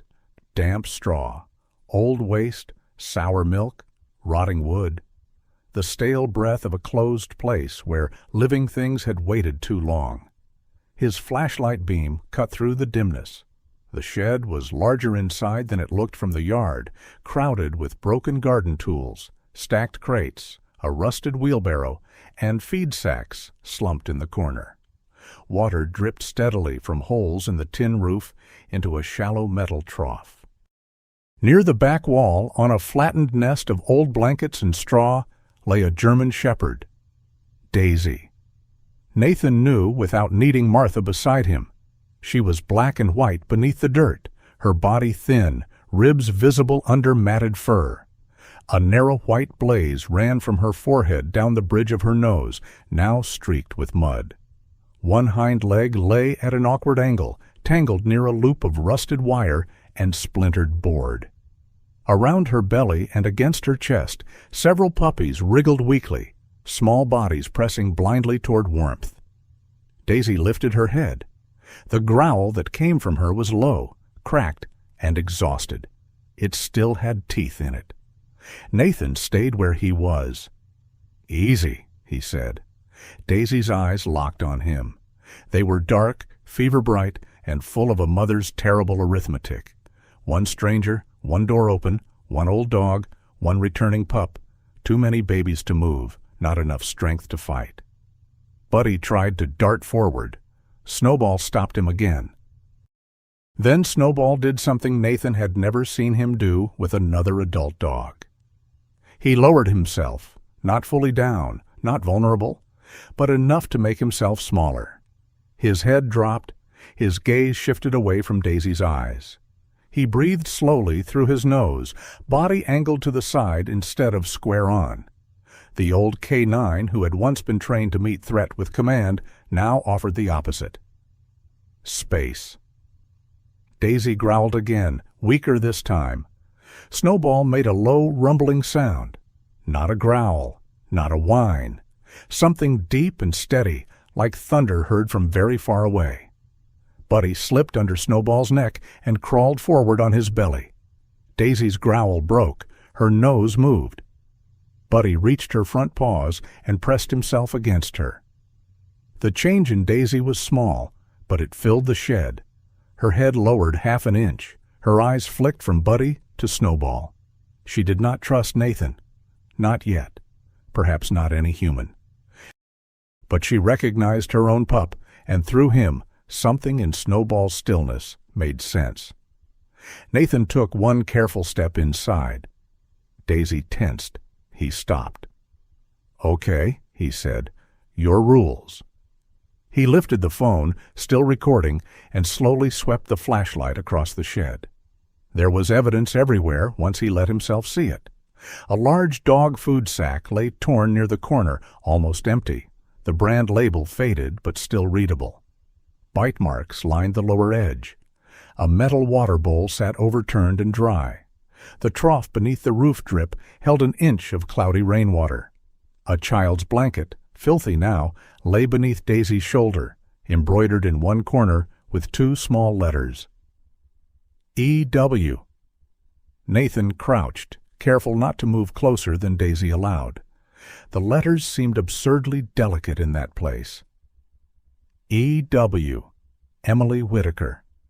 A child had once chosen thread. A child had once imagined warmth lasting. Near the blanket, half buried under straw, was a warped photograph in a cracked plastic sleeve. Nathan reached for it slowly, watching Daisy. She growled once but did not lunge. He picked it up by the edge. The image was water-damaged, but clear enough. A girl with brown hair and a serious smile knelt in front of the Whitaker porch, arms wrapped around a black and white German shepherd with a red ribbon tied near the collar. The dog's white blaze shone clean down the nose. Daisy before the shed. Daisy before hunger. Daisy before adults turned promises into paperwork and walked away. Nathan's throat tightened. He had seen battlefields made by enemies. He had seen wreckage after storms. But there was a special cruelty in a place where bowls, blankets, and photographs remained. Proof that love had lived there and that neglect had not arrived because no one knew how to care. It had arrived after care had a name. His phone buzzed in his pocket. He had not realized the call had connected through his earbuds until Clara's voice broke through, thin but clear. "Cole, I got your location. Tell me what you have." Nathan kept his eyes on Daisy. Adult female German shepherd. Multiple pups. Severe neglect. Adult injured, trapped, or unwilling to leave due to litter. Visible distress. I opened the shed under emergency conditions. Recording is active. Clara's voice sharpened. "Do not move them unless there's immediate danger. Hannah is on her way. I'm 10 minutes out if the South Road holds." "Hurry," Nathan said. Daisy lowered her head fully onto the blanket. Snowball remained between Buddy and the door, a living wall against the rain. Buddy pressed close to his mother, then looked back at Snowball as if the world had somehow split into two forms of safety, the one that gave him life and the one he had found in order to save it. Nathan set the photograph gently on a dry crate. He looked around the shed again, the empty bowl, the torn food sack, the rainwater trough, the child's blanket, the trapped leg, the exhausted mother, the small bodies trying to survive against her. Only then did the truth settle fully in him. Buddy had not come to the cabin because he was lost. He had not come because Snowball was fun. He had come because somewhere in his small, frightened body, he had understood that his mother was fading, that his brothers and sisters were growing weaker, and that the old shepherd at the end of the road was strong enough to stand between them and the dark. Nathan looked at Snowball. The old K9 stood soaked and silent, black and tan coat shining under the flashlight, scarred ear lifted, eyes steady on Daisy and the pups. No longer lonely, no longer retired in the only way that mattered. Nathan swallowed. "Good boy," he whispered. Snowball did not look away from the family in the straw. Outside, rain beat against the tin roof like 1,000 impatient fingers. Inside, for the first time in weeks, the shed door stood open. Dr. Hannah Vale arrived like someone who had already decided there would be no time for panic. Her truck came up Hollow Barn Road with its hazard lights blinking through the rain, tires sliding once in the mud before catching again. She stepped out wearing a dark veterinary rain jacket, her brown hair tied low and already escaping in wet strands along her cheek. In one hand, she carried a red emergency bag patched with a faded paw print. In the other, a folded thermal blanket. She did not waste her first breath on questions. "Where?" Nathan pointed to the shed. Snowball stood just inside the doorway, still between Buddy and the open yard. Buddy had curled near Daisy's front paws, trembling but unwilling to leave. Daisy watched every movement with exhausted suspicion, her black and white body curved around the pups like the last wall of a ruined city. Hannah paused at the threshold, not because she was afraid, because she knew better than to walk straight into a mother's fear. "Hello, girl," she said, her voice lower than Nathan expected. "I'm not here to take them from you." Daisy growled, but the sound had less force now. It was a warning written on wet paper. Hannah crouched, keeping her shoulders angled away. She set the bag down slowly, opened it, and took out gloves, a small flashlight, and a soft muzzle lead that she did not use yet. Her eyes moved over Daisy with a practiced precision that made Nathan step back without being asked. "Dehydrated," Hannah murmured. "Underweight, postpartum exhaustion. That hind leg's caught or injured. Pup count?" "5 visible," Nathan said. Hannah glanced at him. "You counted before moving closer?" "Habit."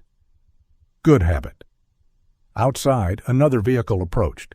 The sound was heavier, steadier than Hannah's truck.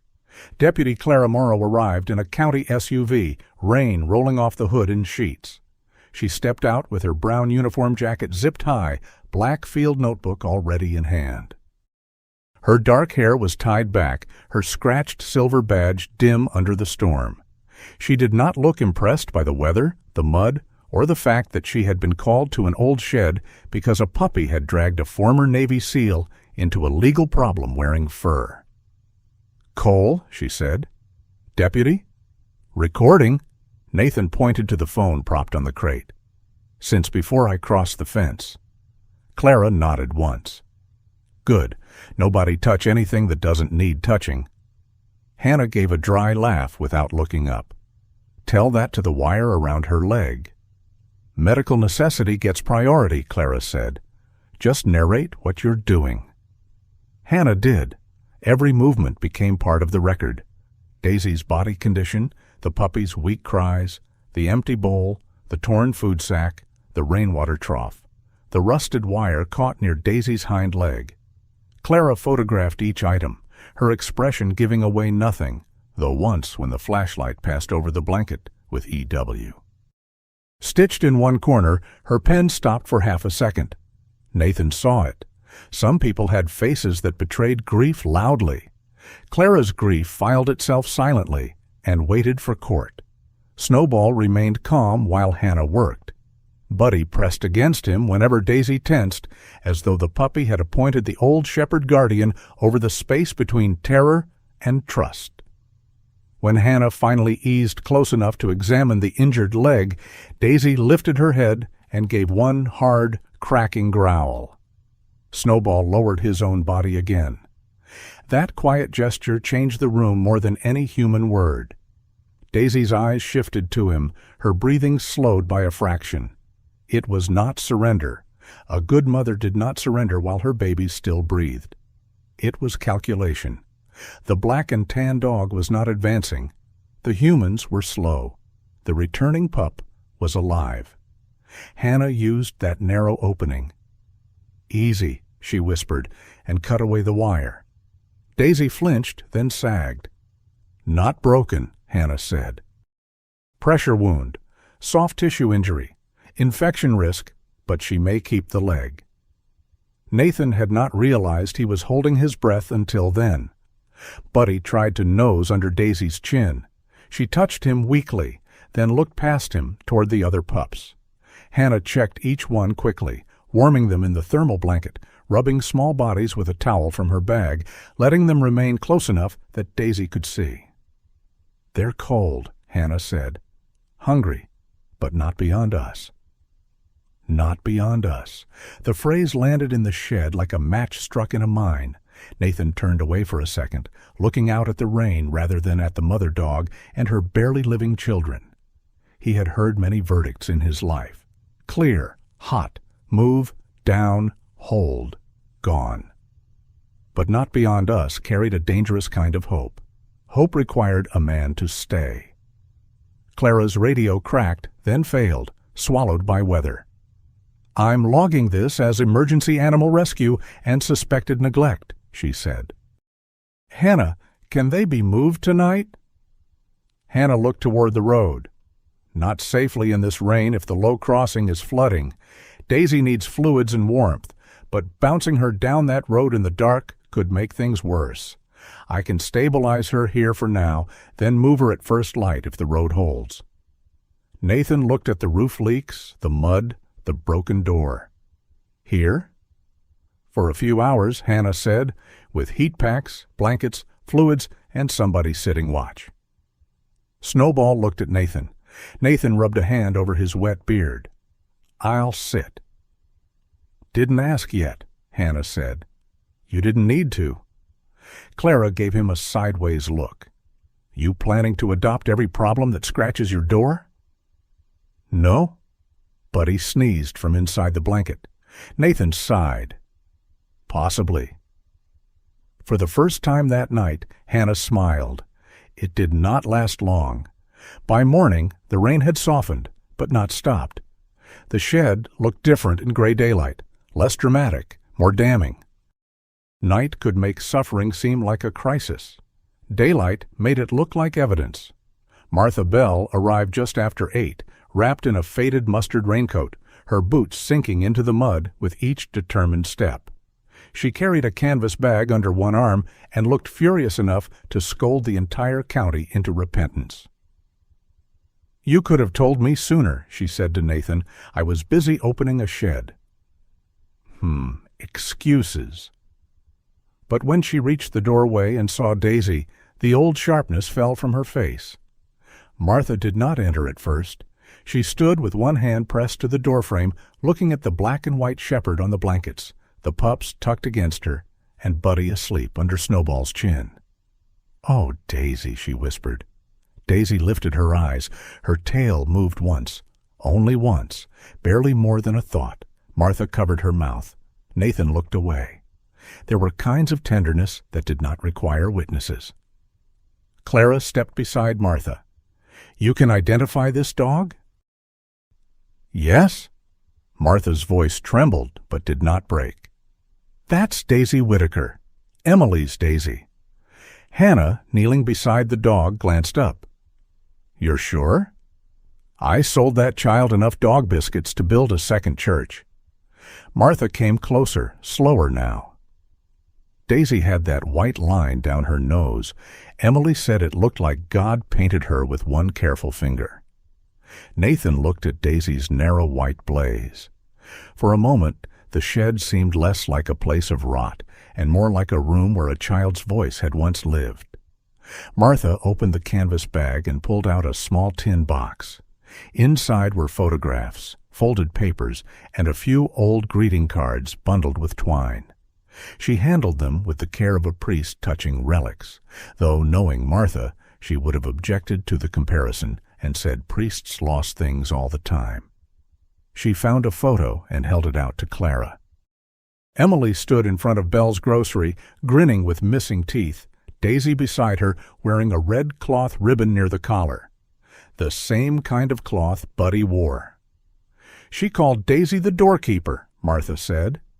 "Not guard dog, doorkeeper," said Daisy knew who belonged and who didn't. Nathan swallowed. A child's theology, he thought, was sometimes better than a grown man's law. Martha picked up the dirty blanket from the dry crate where Nathan had placed it after Hannah moved Daisy onto clean bedding.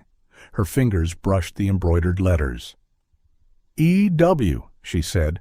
"Elaine made this, back when her hands were steadier." Clara photographed the blanket. Hannah lifted Daisy's front paw and examined the nails.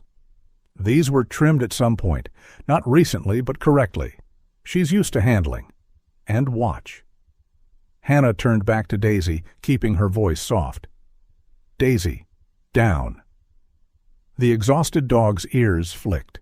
Not much, but enough. Hannah looked at Clara. "That's not a feral dog." "No," Martha said. "She was family."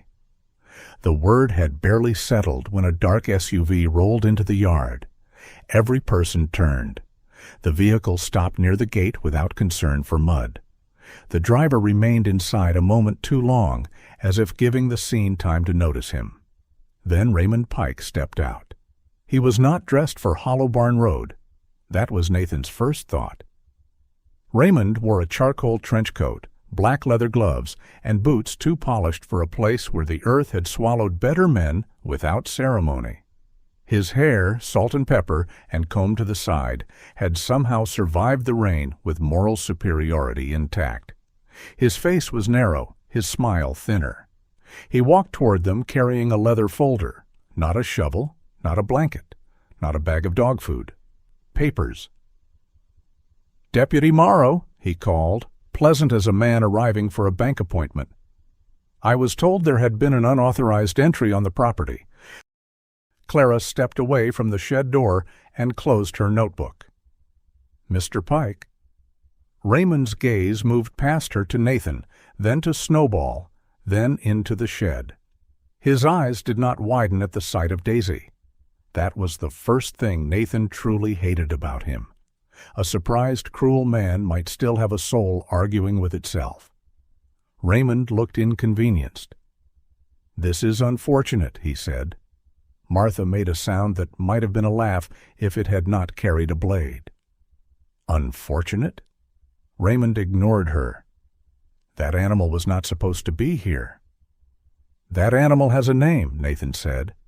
Raymond looked at him fully then. There was no heat in the man's eyes, only measurement. "You must be Mr. Cole, the new resident at the Wilkes cabin." His smile returned, polished and bloodless. "I understand you have military experience. Perhaps that explains your enthusiasm for entering places without permission." Nathan did not move. Snowball stood beside him, silent. Clara's voice cut in. "Mr.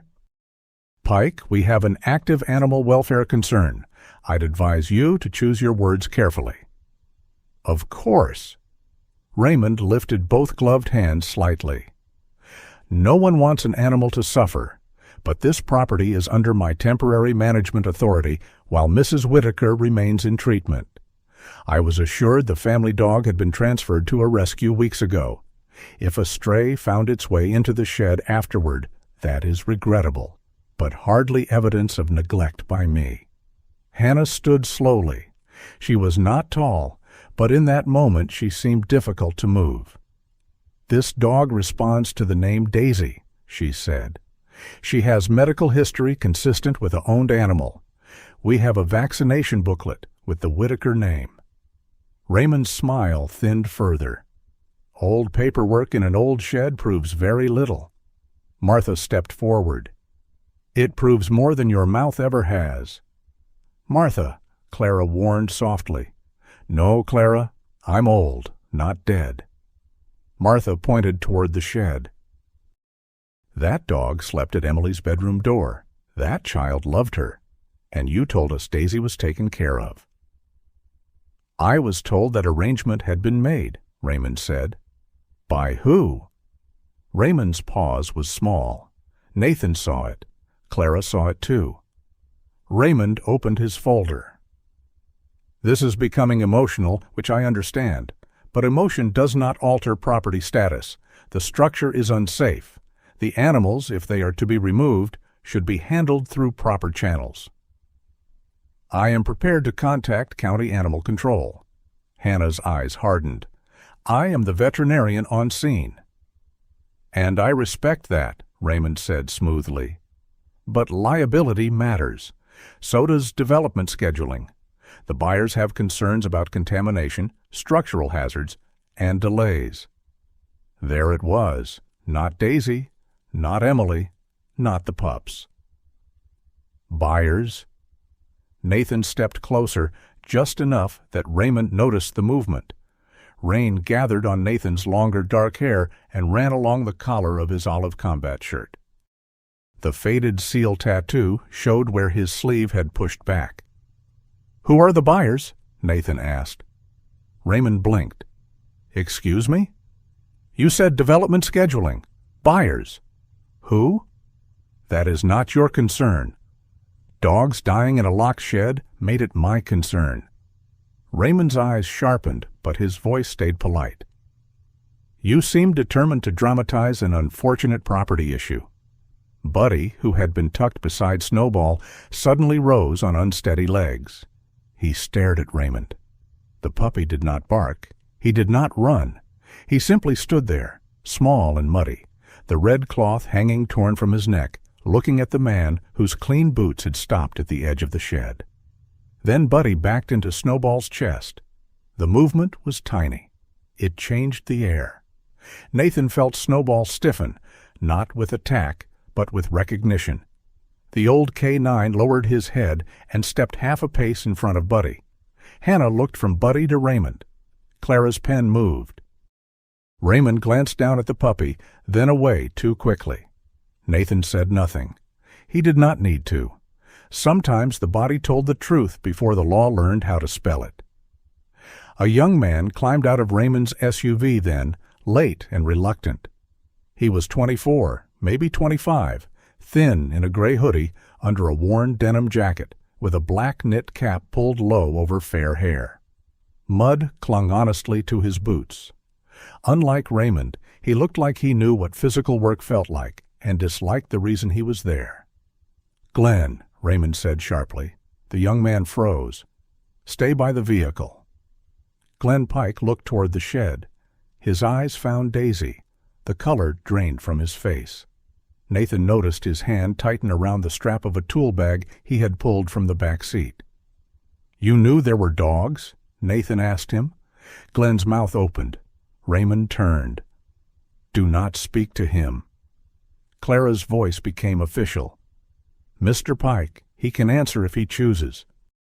Glenn looked at Raymond, then at Daisy, then at Buddy pressed against Snowball. "I thought—" He swallowed. "I thought we were clearing old junk. That's what he said."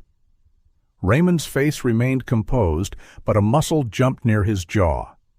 "That is enough," he said. It was not enough. Not for Nathan, not for Clara, not for Martha, who looked ready to beat the truth out of Raymond with her canvas bag if law enforcement happened to sneeze. Clara closed her notebook.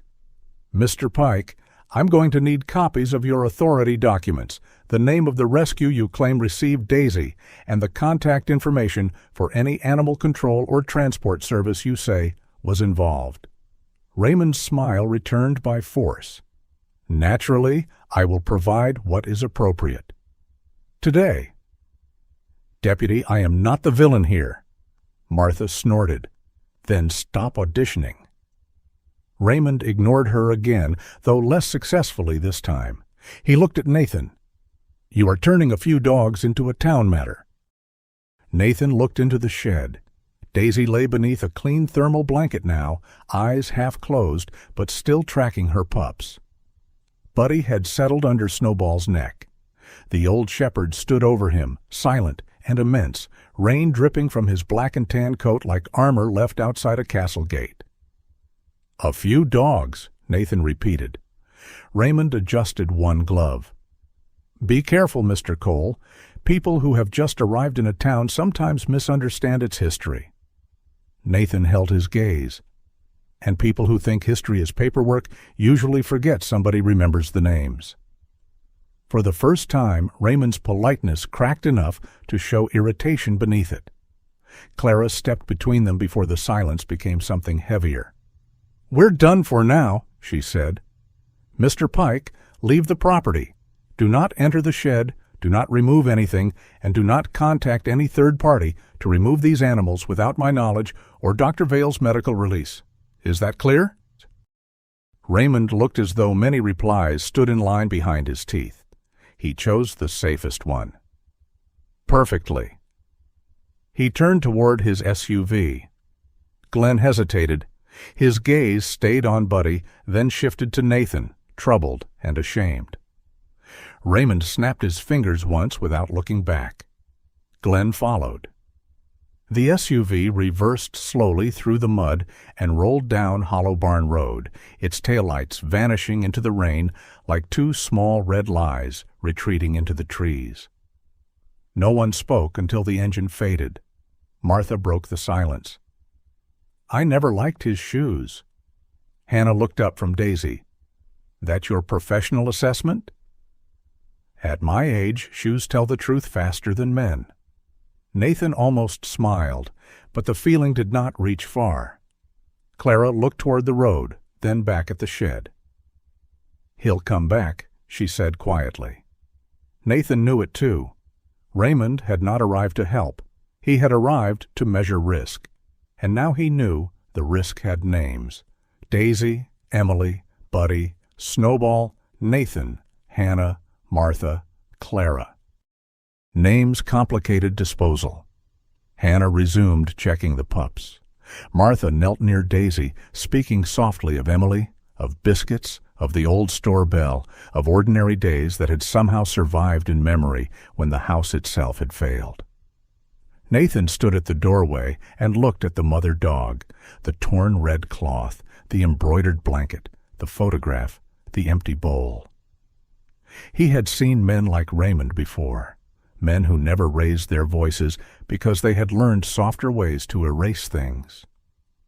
Men who called hunger a property issue, abandonment a scheduling problem, and suffering an unfortunate complication.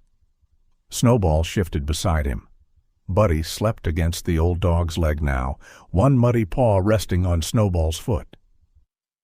Nathan reached down and touched Snowball's shoulder. There were people in the world who had to rename the weak before they could harm them. A dog became an animal. A family became a file. A promise became a liability. Nathan looked toward the road where Raymond had disappeared, and in the quiet after the rain, he understood that the fight had changed. They were no longer only trying to save Daisy and her pups. They were trying to protect the truth from a man who had spent his life learning how to make truth sound inconvenient. By late afternoon, the road had begun to fail. Not all at once. Roads in Willow Creek rarely gave a person the courtesy of a clean disaster. First came the water running brown across the ruts. Then the soft shoulder near the low crossing sagged under Clara's boot when she tested it. By 5, a narrow slide of mud and broken roots had spilled down across the service path, not enough to bury a vehicle, but enough to make a medical transport risky in the dark. Hannah stood beside her truck, rain ticking against the hood, and looked back toward the shed. "I don't like moving Daisy tonight," she said. Nathan did not like hearing it. Daisy lay inside under clean blankets and heat packs, her puppies tucked close, their small bodies finally quiet for reasons better than exhaustion. Hannah had started fluids, cleaned the wound near Daisy's hind leg, and given what care could be given in a shed that still smelled of wet straw, rust, and betrayal.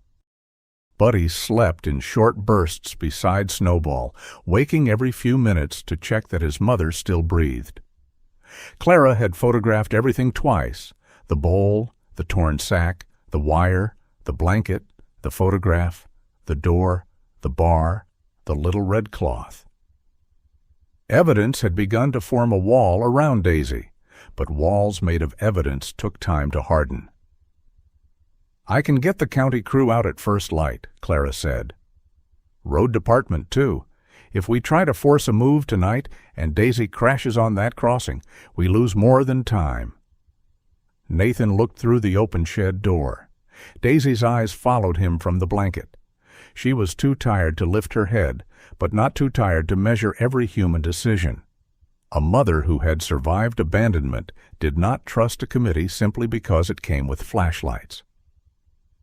"I'll stay," Nathan said. Hannah shook her head before he finished. "You already sat half the night. You're soaked, cold, and running on coffee and guilt. That's a poor medical plan." "I've had worse plans." "That isn't the point."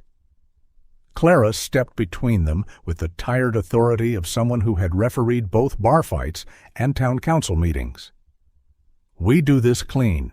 Hannah leaves medical supplies and instructions. I'll log the emergency hold. The shed is documented. I'll put a temporary notice on the property entrance. No one enters without my approval until we move the dogs in the morning." Nathan's jaw tightened. "You think that notice stops Raymond?" "No," Clara said, "but it makes his next move uglier on paper." That was the trouble with Clara. She kept saying things he hated because they were true. Martha had brought more blankets, 2 lanterns, and a thermos of soup no one had asked for, but everyone ended up needing. She now stood beneath the leaning porch of the old house, wrapped in her faded mustard raincoat, looking toward the shed with her lips pressed thin. "Raymond reads notices the way foxes read henhouse locks," she said. Clara pinned the official paper to the fence post anyway. "Then let him read this one, under investigation." Hannah crouched beside Daisy one last time before leaving. She checked the line, adjusted the blanket, and spoke softly enough that only the dog and perhaps God could hear. Daisy did not wag her tail this time, but when Hannah's gloved fingers brushed near the puppies, Daisy did not growl. That was progress. Small, tired progress. The kind the world often overlooked because it did not arrive wearing a trumpet. Buddy refused to leave until Snowball moved first. Nathan had to carry him from the shed. The puppy twisted once, weakly, toward Daisy, but Snowball stepped beside Nathan and touched his nose to Buddy's muddy paw. Buddy stilled, not calm exactly, but willing to be carried by the man who belonged to Snowball. Nathan hated every step away from the shed. He left behind extra blankets, battery lanterns, sealed food, water, Hannah's supplies, and Clara's notice. He also left behind a part of himself that had not learned the law could be both shield and delay. At the cabin, darkness arrived early. Rain pressed against the windows. The wood stove burned low and orange. Buddy lay on a towel near the hearth, wrapped in one of Martha's quilts, though he had managed to wiggle his nose free. Snowball stretched beside him, not sleeping. The old shepherd's body formed a curved wall between Buddy and the door. Nathan stood at the kitchen sink, staring at nothing. On the counter lay his phone, charging. Beside it sat the key ring with the little metal compass. He turned it once with his finger. The needle inside had long ago stopped being useful, stuck forever between north and some private direction no map could honor. He thought of Clara's notice on the gate. He thought of Raymond's polished boots. He thought of Daisy trying to stand over her pups when she could barely hold up her own head. Buddy whimpered in his sleep. Snowball lifted his head. Nathan turned. The puppy's legs twitched under the quilt. His mouth opened and closed on some dream too large for him. Then, all at once, he woke, not gradually. His eyes flew open. His body snapped upright. He stared toward the door. Snowball was already standing. The room changed before Nathan heard anything. That was what he would remember later, the way the dogs knew first. Snowball's scarred ear fixed toward the road. Buddy staggered up, slipped on the towel, and began to whine in a rising thread of panic. Nathan crossed to the window. Rain blurred the glass. Beyond the porch, the yard was black, the trees darker than black. He saw no headlights, heard no engine. Buddy ran to the door and scratched. Not the polite 3 strokes of the morning visitor. Frantic, uneven, desperate. Snowball gave one low bark. Nathan picked up his jacket. "Yeah," he said. "I hear you." He called Clara while pulling on his boots. No answer. He left a message, voice controlled. "This is Cole. Buddy and Snowball are reacting hard toward Hollow Barn Road. I suspect movement at the Whitaker property. I'm heading there now. I'll record. Call me back." He called Hannah next. Straight to voicemail. He sent them both his location again. Then he took the flashlight, the phone, and the pry bar. Not because he planned to use it, but because plans were often humbler than the night. This time, Buddy did not lead with the uncertain strength of a wounded messenger. He ran ahead in bursts, then stumbled, then pushed on. Snowball stayed close enough to keep him from vanishing into the brush. Nathan moved behind them through rain that came sideways, cold and hard, cutting beneath his collar and soaking the sleeves of his olive combat shirt beneath the jacket. The forest was louder at night. Water rushed in the ditch, branches cracked. The creek, swollen now, sounded like it was grinding its teeth against stone. Buddy slipped at the bridge, but Snowball caught him with a quick press of his shoulder, pinning the pup against the rail until Nathan reached them. "Easy," Nathan said. The word was for all 3 of them. They crossed. Halfway up Hollow Barn Road, Nathan saw the first glow of headlights through the trees.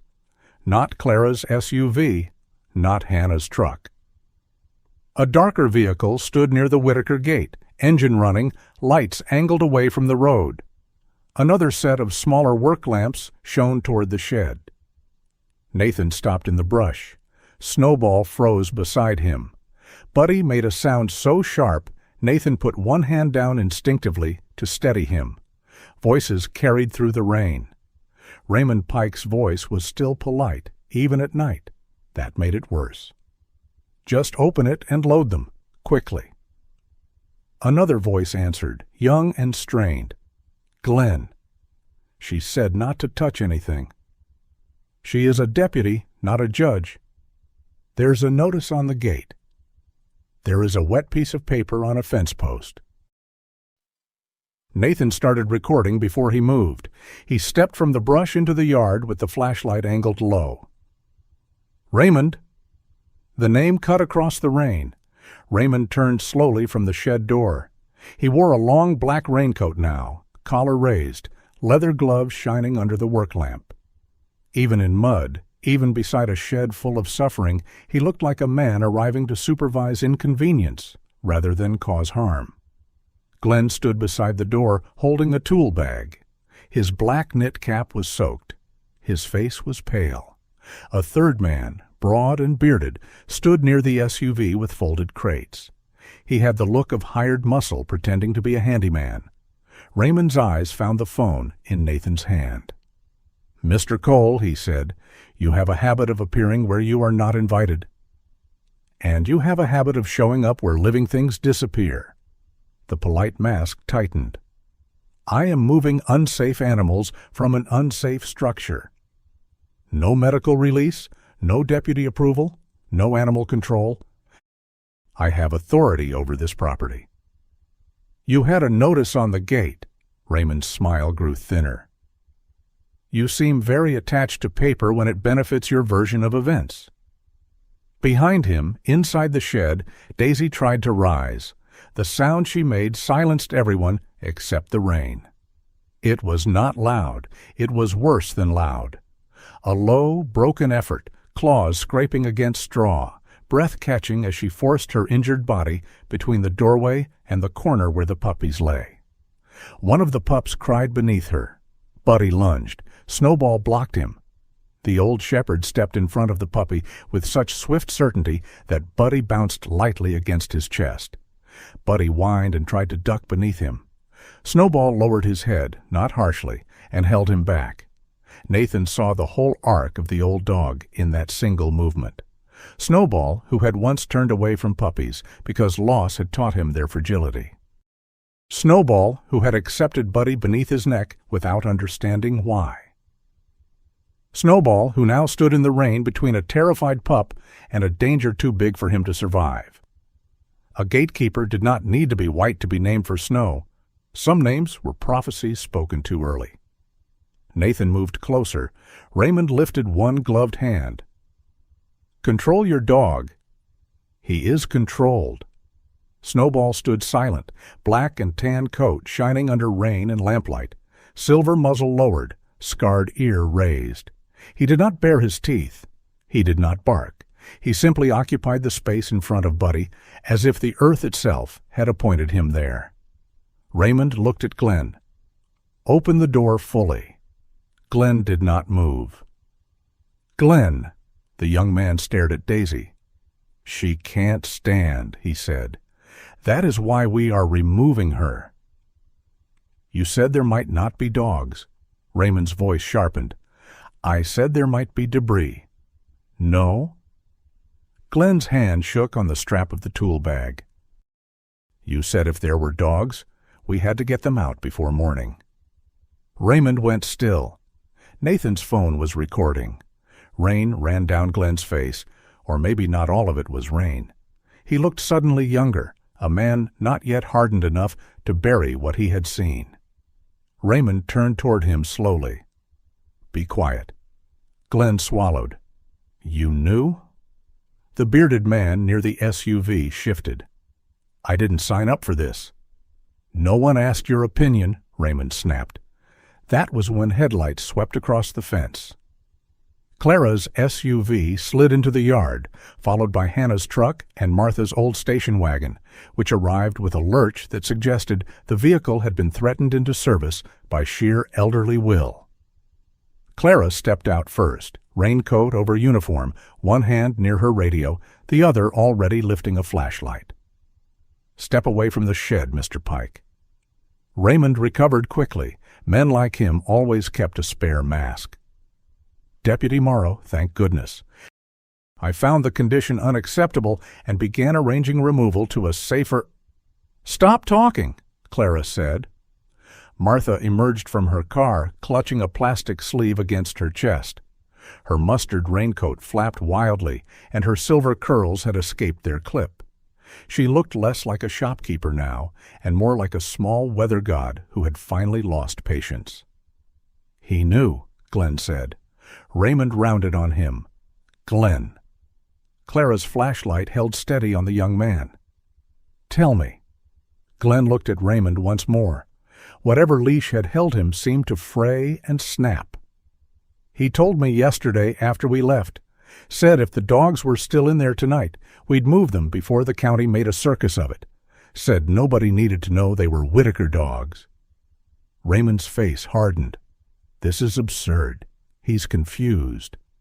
Martha shoved the plastic sleeve toward Clara. I found this in my old tin after Nathan called earlier, she said. Emily mailed it 2 weeks after they left. It came to the store because she didn't have my home address. Inside the sleeve was a child's card, creased but dry. Clara angled her flashlight over it. The handwriting was careful and uneven. "Mrs. Bell, if you see Daisy, can you tell her I did not forget her? Uncle Raymond said she went to a rescue, but I do not know which one. Can you ask if she still has her red ribbon? Please tell her I am sorry. I did not say goodbye right." The rain seemed to draw away from the words, leaving them painfully clear. Nathan looked at Raymond. For once the man had nothing ready. Martha's voice trembled, but her eyes were sharp. "That child thought Daisy was safe because you told her to stop asking." Hannah pushed past them into the shed. Daisy had managed to get halfway up, shaking violently. Buddy whined behind Snowball, frantic to reach her.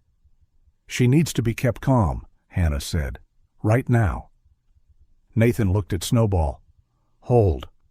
Snowball stayed in place, blocking Buddy gently but firmly. Hannah moved to Daisy, speaking in that low, practical voice that had become the closest thing to mercy the shed knew. Daisy resisted for 1 second, then collapsed back onto the blanket, breathing hard. Hannah checked the pups quickly, then turned toward Clara. "These animals are not to be moved by anyone but me or a veterinary transport. Daisy is unstable." Clara faced Raymond. "You are in violation of my posted notice and interfering with an active animal welfare investigation." "I was acting within my authority." "No," Clara said. "You were acting before authority could catch you." The words landed with more force than a shout. Raymond looked around, perhaps searching for the room where his language usually worked. There was no room, only mud, rain, witnesses, a recording phone, a child's letter, and a mother dog too weak to stand but still trying to guard her babies. Clara gestured toward the SUV. "You're coming with me to answer questions." "You are not arresting me over dogs." Clara's face did not change. "I'm detaining you over evidence tampering, violation of an active notice, suspected animal neglect, and possible misrepresentation involving property authority. The dogs are just the part of the story with better character."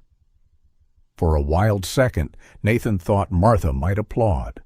Raymond did not resist. Of course he did not. His kind rarely fought in mud.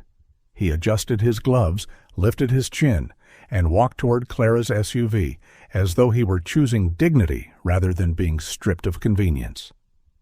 As he passed Nathan, he said quietly, "You have no idea what you've stepped into." Nathan held his gaze. "I stepped into a shed full of living things you hoped would vanish." Raymond's mouth tightened, but he kept walking. The bearded man faded toward his own truck after Clara took his name. Glenn remained near the fence, drenched and shaking, eyes fixed on the shed. "I'm sorry," he said. Nathan did not answer immediately. Then Snowball shifted. Buddy had stopped struggling. The puppy stood tucked behind the old shepherd's front legs, looking toward Daisy, but no longer trying to rush past him. Snowball lowered his head and touched Buddy once behind the ear. Only then did Nathan speak. "Be useful now." Glenn nodded, too fast. "Tell me what to carry." Hannah put him to work holding lanterns, moving clean blankets, and fetching the crate frames Raymond had brought for the wrong reason, but which now served the right one.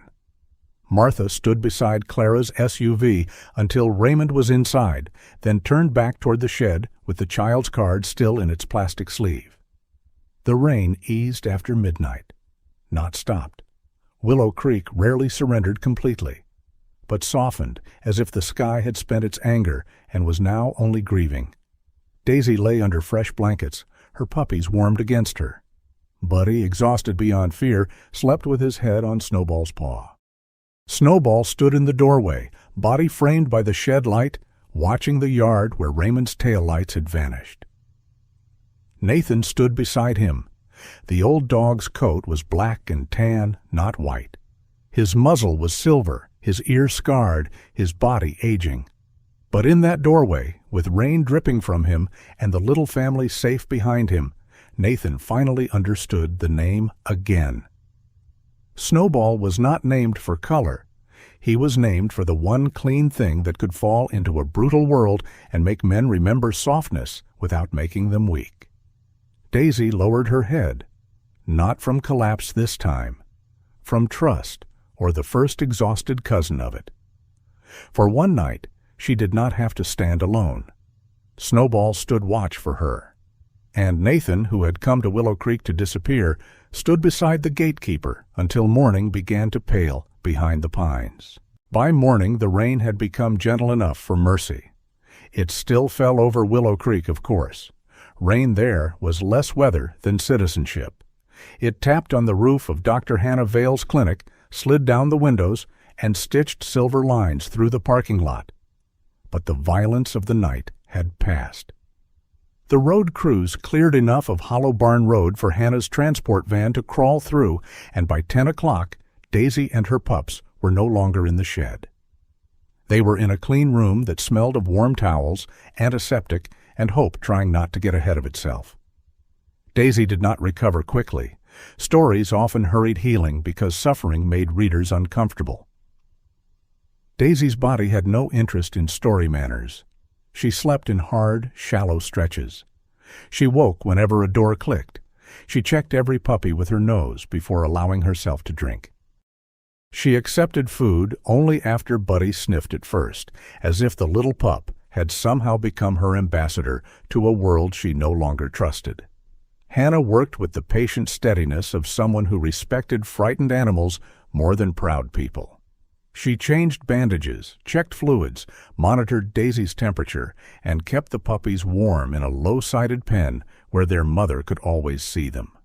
She did not make cheerful promises.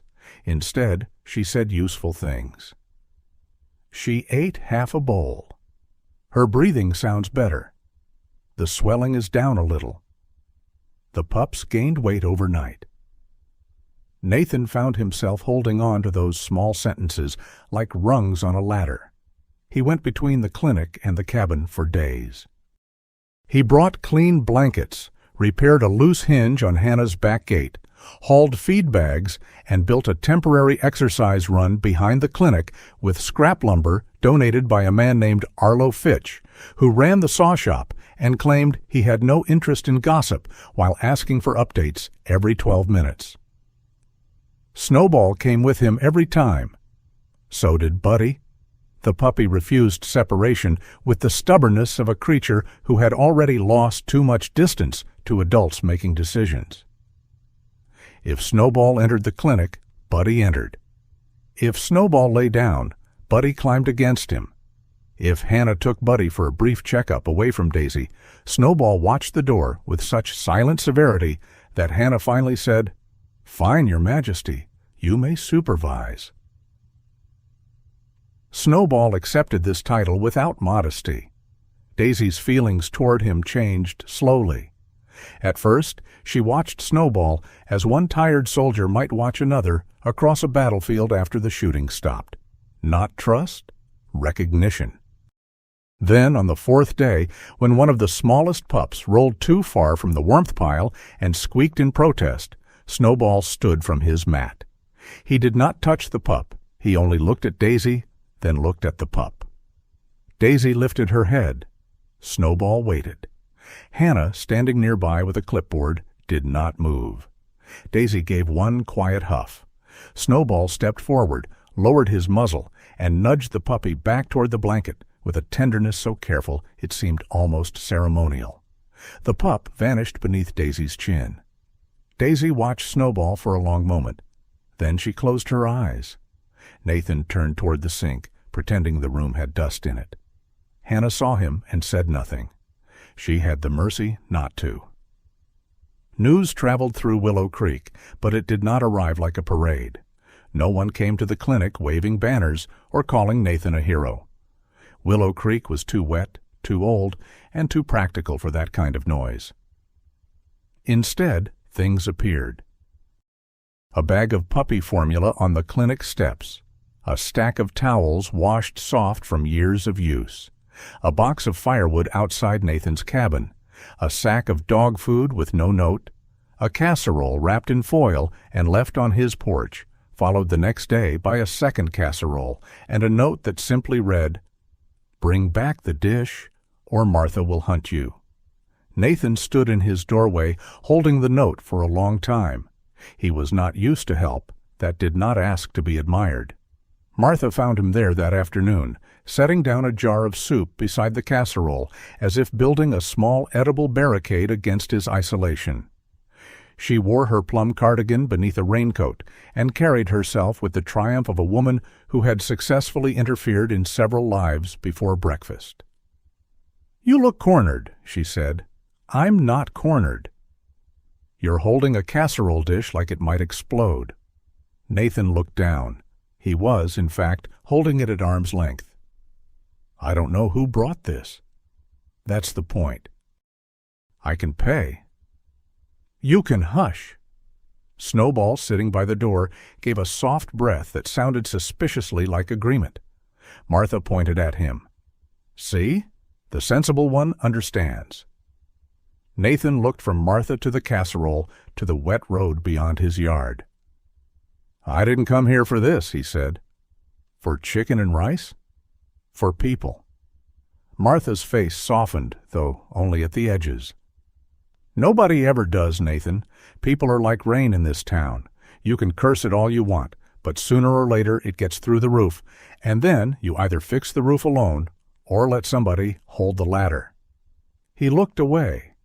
Martha adjusted the soup jar. "In Willow Creek, we don't barge into a man's life.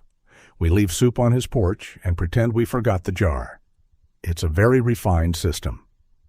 That made him laugh. Not much, but enough. Martha smiled as if she had repaired something and would not be sending a bill. While Daisy healed, Clara worked. Raymond had not confessed to anything useful. Men like Raymond rarely handed over truth whole. They preferred to make decent people dig for it. But Glenn Pike gave a full statement. He admitted Raymond had told him to remove any animals from the shed before the county completed its inspection. He said Raymond had believed Daisy was either dead or gone until Nathan began asking questions. Then Raymond had grown nervous, angry, and suddenly very interested in clearing hazards. Clara also found what Raymond had not expected anyone to chase. No rescue in 3 counties had received Daisy. No animal control report had been filed. No transport record existed. The buyer for the land had been told the property was vacant, free of animals, and ready for clearing. "That doesn't finish it," Clara told Nathan one evening outside the clinic, "but it starts it properly." Raymond remained under investigation. He was not hauled away to some dramatic ending by the collar of his expensive coat. The world, Nathan knew, was rarely that satisfying. But the sale was frozen. His authority over the Whitaker property was suspended pending review. Elaine Whitaker was contacted through her medical social worker, and Emily finally was found. Martha was there when the call came. Nathan was at the clinic repairing a latch on the back pen while Snowball lay inside with Buddy. Daisy had managed to stand that morning for almost 8 seconds. Hannah had marked it as progress. Buddy had celebrated by trying to chew the corner of a towel and falling asleep mid-crime. Martha stepped through the clinic door holding her phone with both hands. Her face had lost its usual armor. "They found them," she said. Hannah looked up from the counter. Nathan set down the screwdriver. Martha swallowed. "Emily and Elaine, near Salem. Elaine's still in treatment, but she's stable enough to talk." Emily heard Daisy's name and started crying so hard the nurse took the phone. No one spoke. From the recovery room came the soft sound of puppies nursing. Martha pressed the phone against her chest. "Raymond told the child Daisy died the night they left. Said Daisy ran after the car and was hit. Said he handled it so Emily wouldn't have to see." Hannah's expression went flat with controlled fury. Nathan looked through the glass toward Daisy. There were lies told to avoid blame. Lies told to gain money. Lies told because the truth was inconvenient. But some lies were built like cages and handed to children as if they were blankets. 2 days later, Emily Whitaker came to the clinic. She was smaller than Nathan expected, though 12 often stood between childhood and grief like a fence neither side fully owned.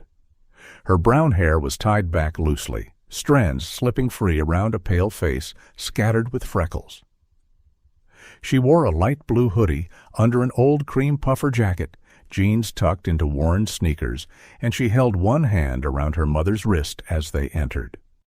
Elaine Whitaker looked fragile beside her, thin and tired, with dark hair pulled low and a softness in her face that illness had not erased.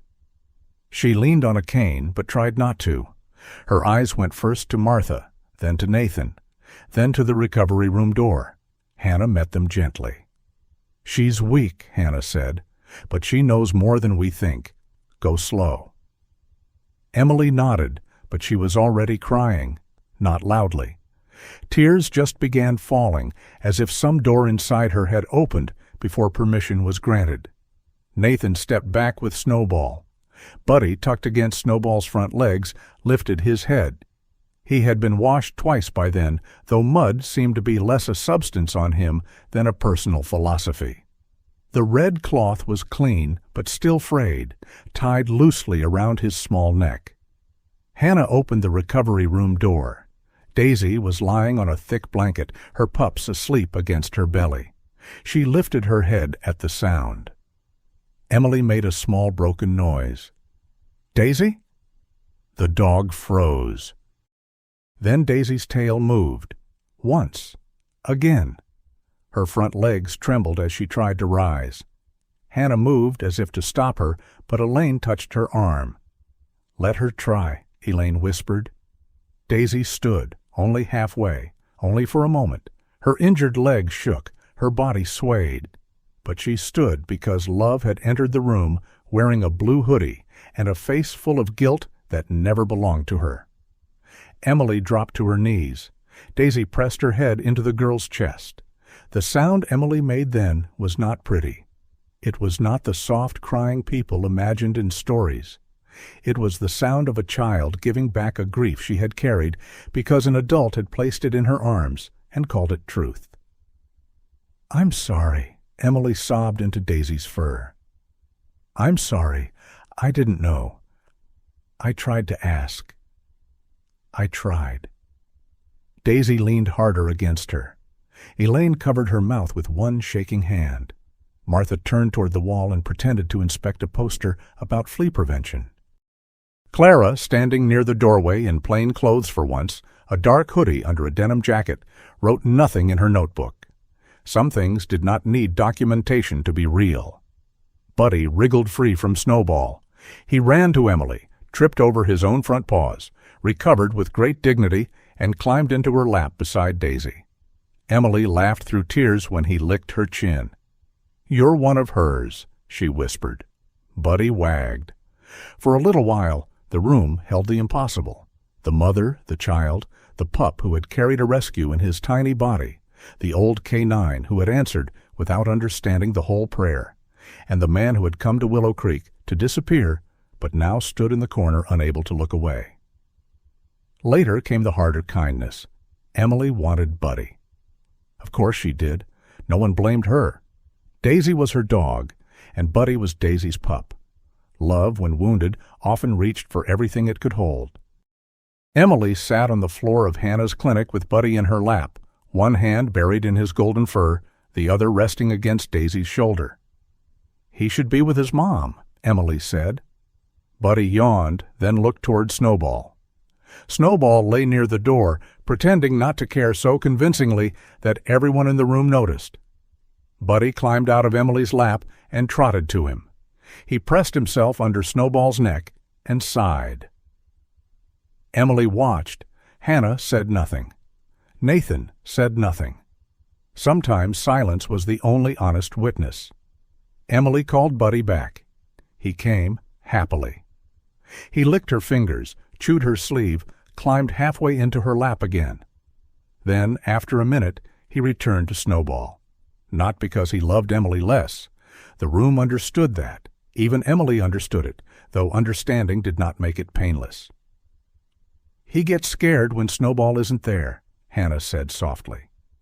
Emily nodded. Her chin trembled once. Then she reached for the red cloth around Buddy's neck. "This was mine," she said. "I used to tie it on Daisy when she wanted to look fancy." Martha sniffed. "Daisy never wanted to look fancy. You wanted Daisy to look fancy." Emily almost smiled. "She let me." She untied the cloth carefully.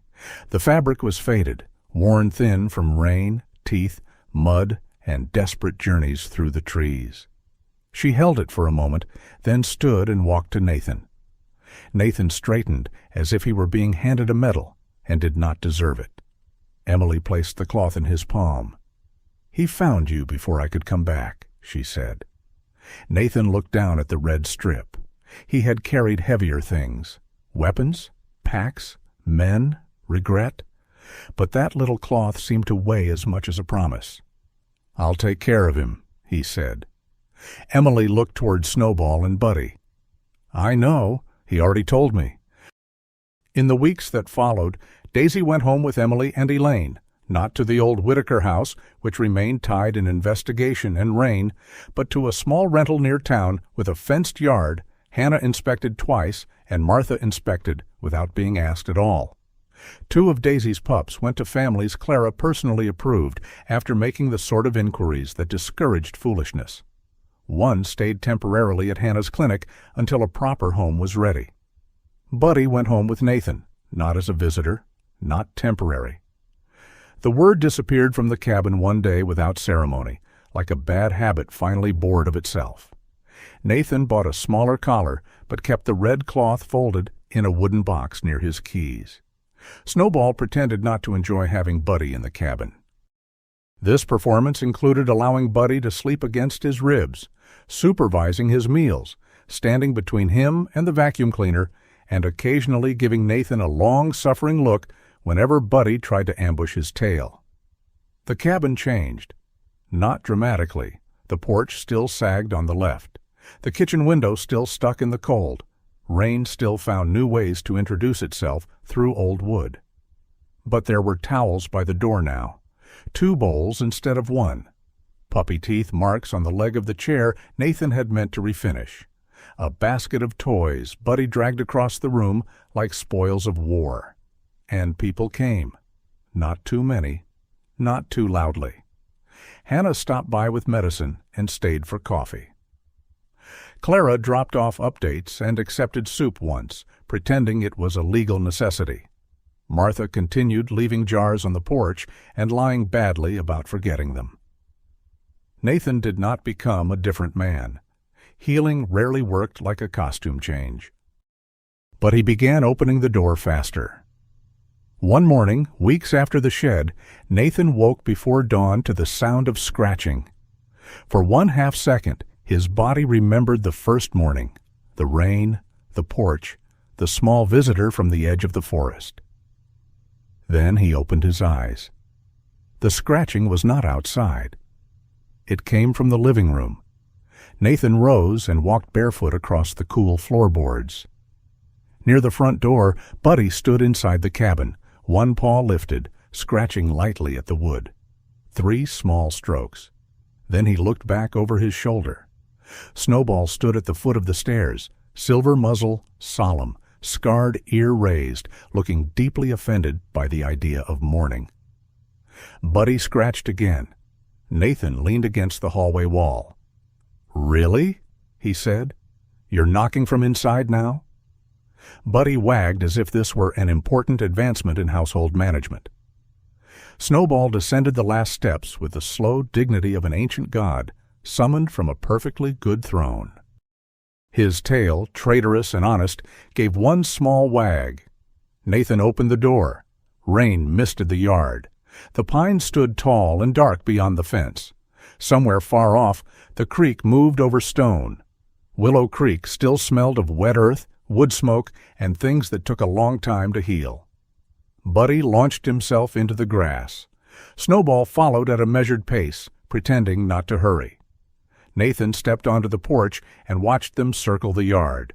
The golden pup, all sparks and foolish courage, the old black and tan shepherd steady behind him, no longer guarding only memory. The house at the end of the road was still quiet, but it was not empty. Nathan looked down at his right hand, where the faded seal tattoo showed beneath his sleeve. Then he looked toward the wooden box inside, where a frayed red cloth rested beside the little broken compass. He had come to Willow Creek to vanish. Instead, a puppy had scratched at his door and taught the whole house how to answer. Sometimes a home did not begin with blueprints, vows, or blood. Sometimes it began with a sound so small a lonely man almost mistook it for the rain. Sometimes healing does not arrive with thunder. Sometimes it comes as a small scratch at the door, a muddy puppy with a torn red ribbon, or an old dog who remembers how to protect again. Nathan thought he came to Willow Creek to disappear, but God has a gentle way of sending love to the very doors we try to close. May this story remind us to notice the quiet cries around us, to be grateful for the ones who stay, and to open the door when grace knocks softly. If Buddy, Snowball, Daisy, or Nathan touched your heart, share your thoughts in the comments. And if you believe stories like this still matter, please subscribe and walk with us into the next one. May peace find your home, even in the rain.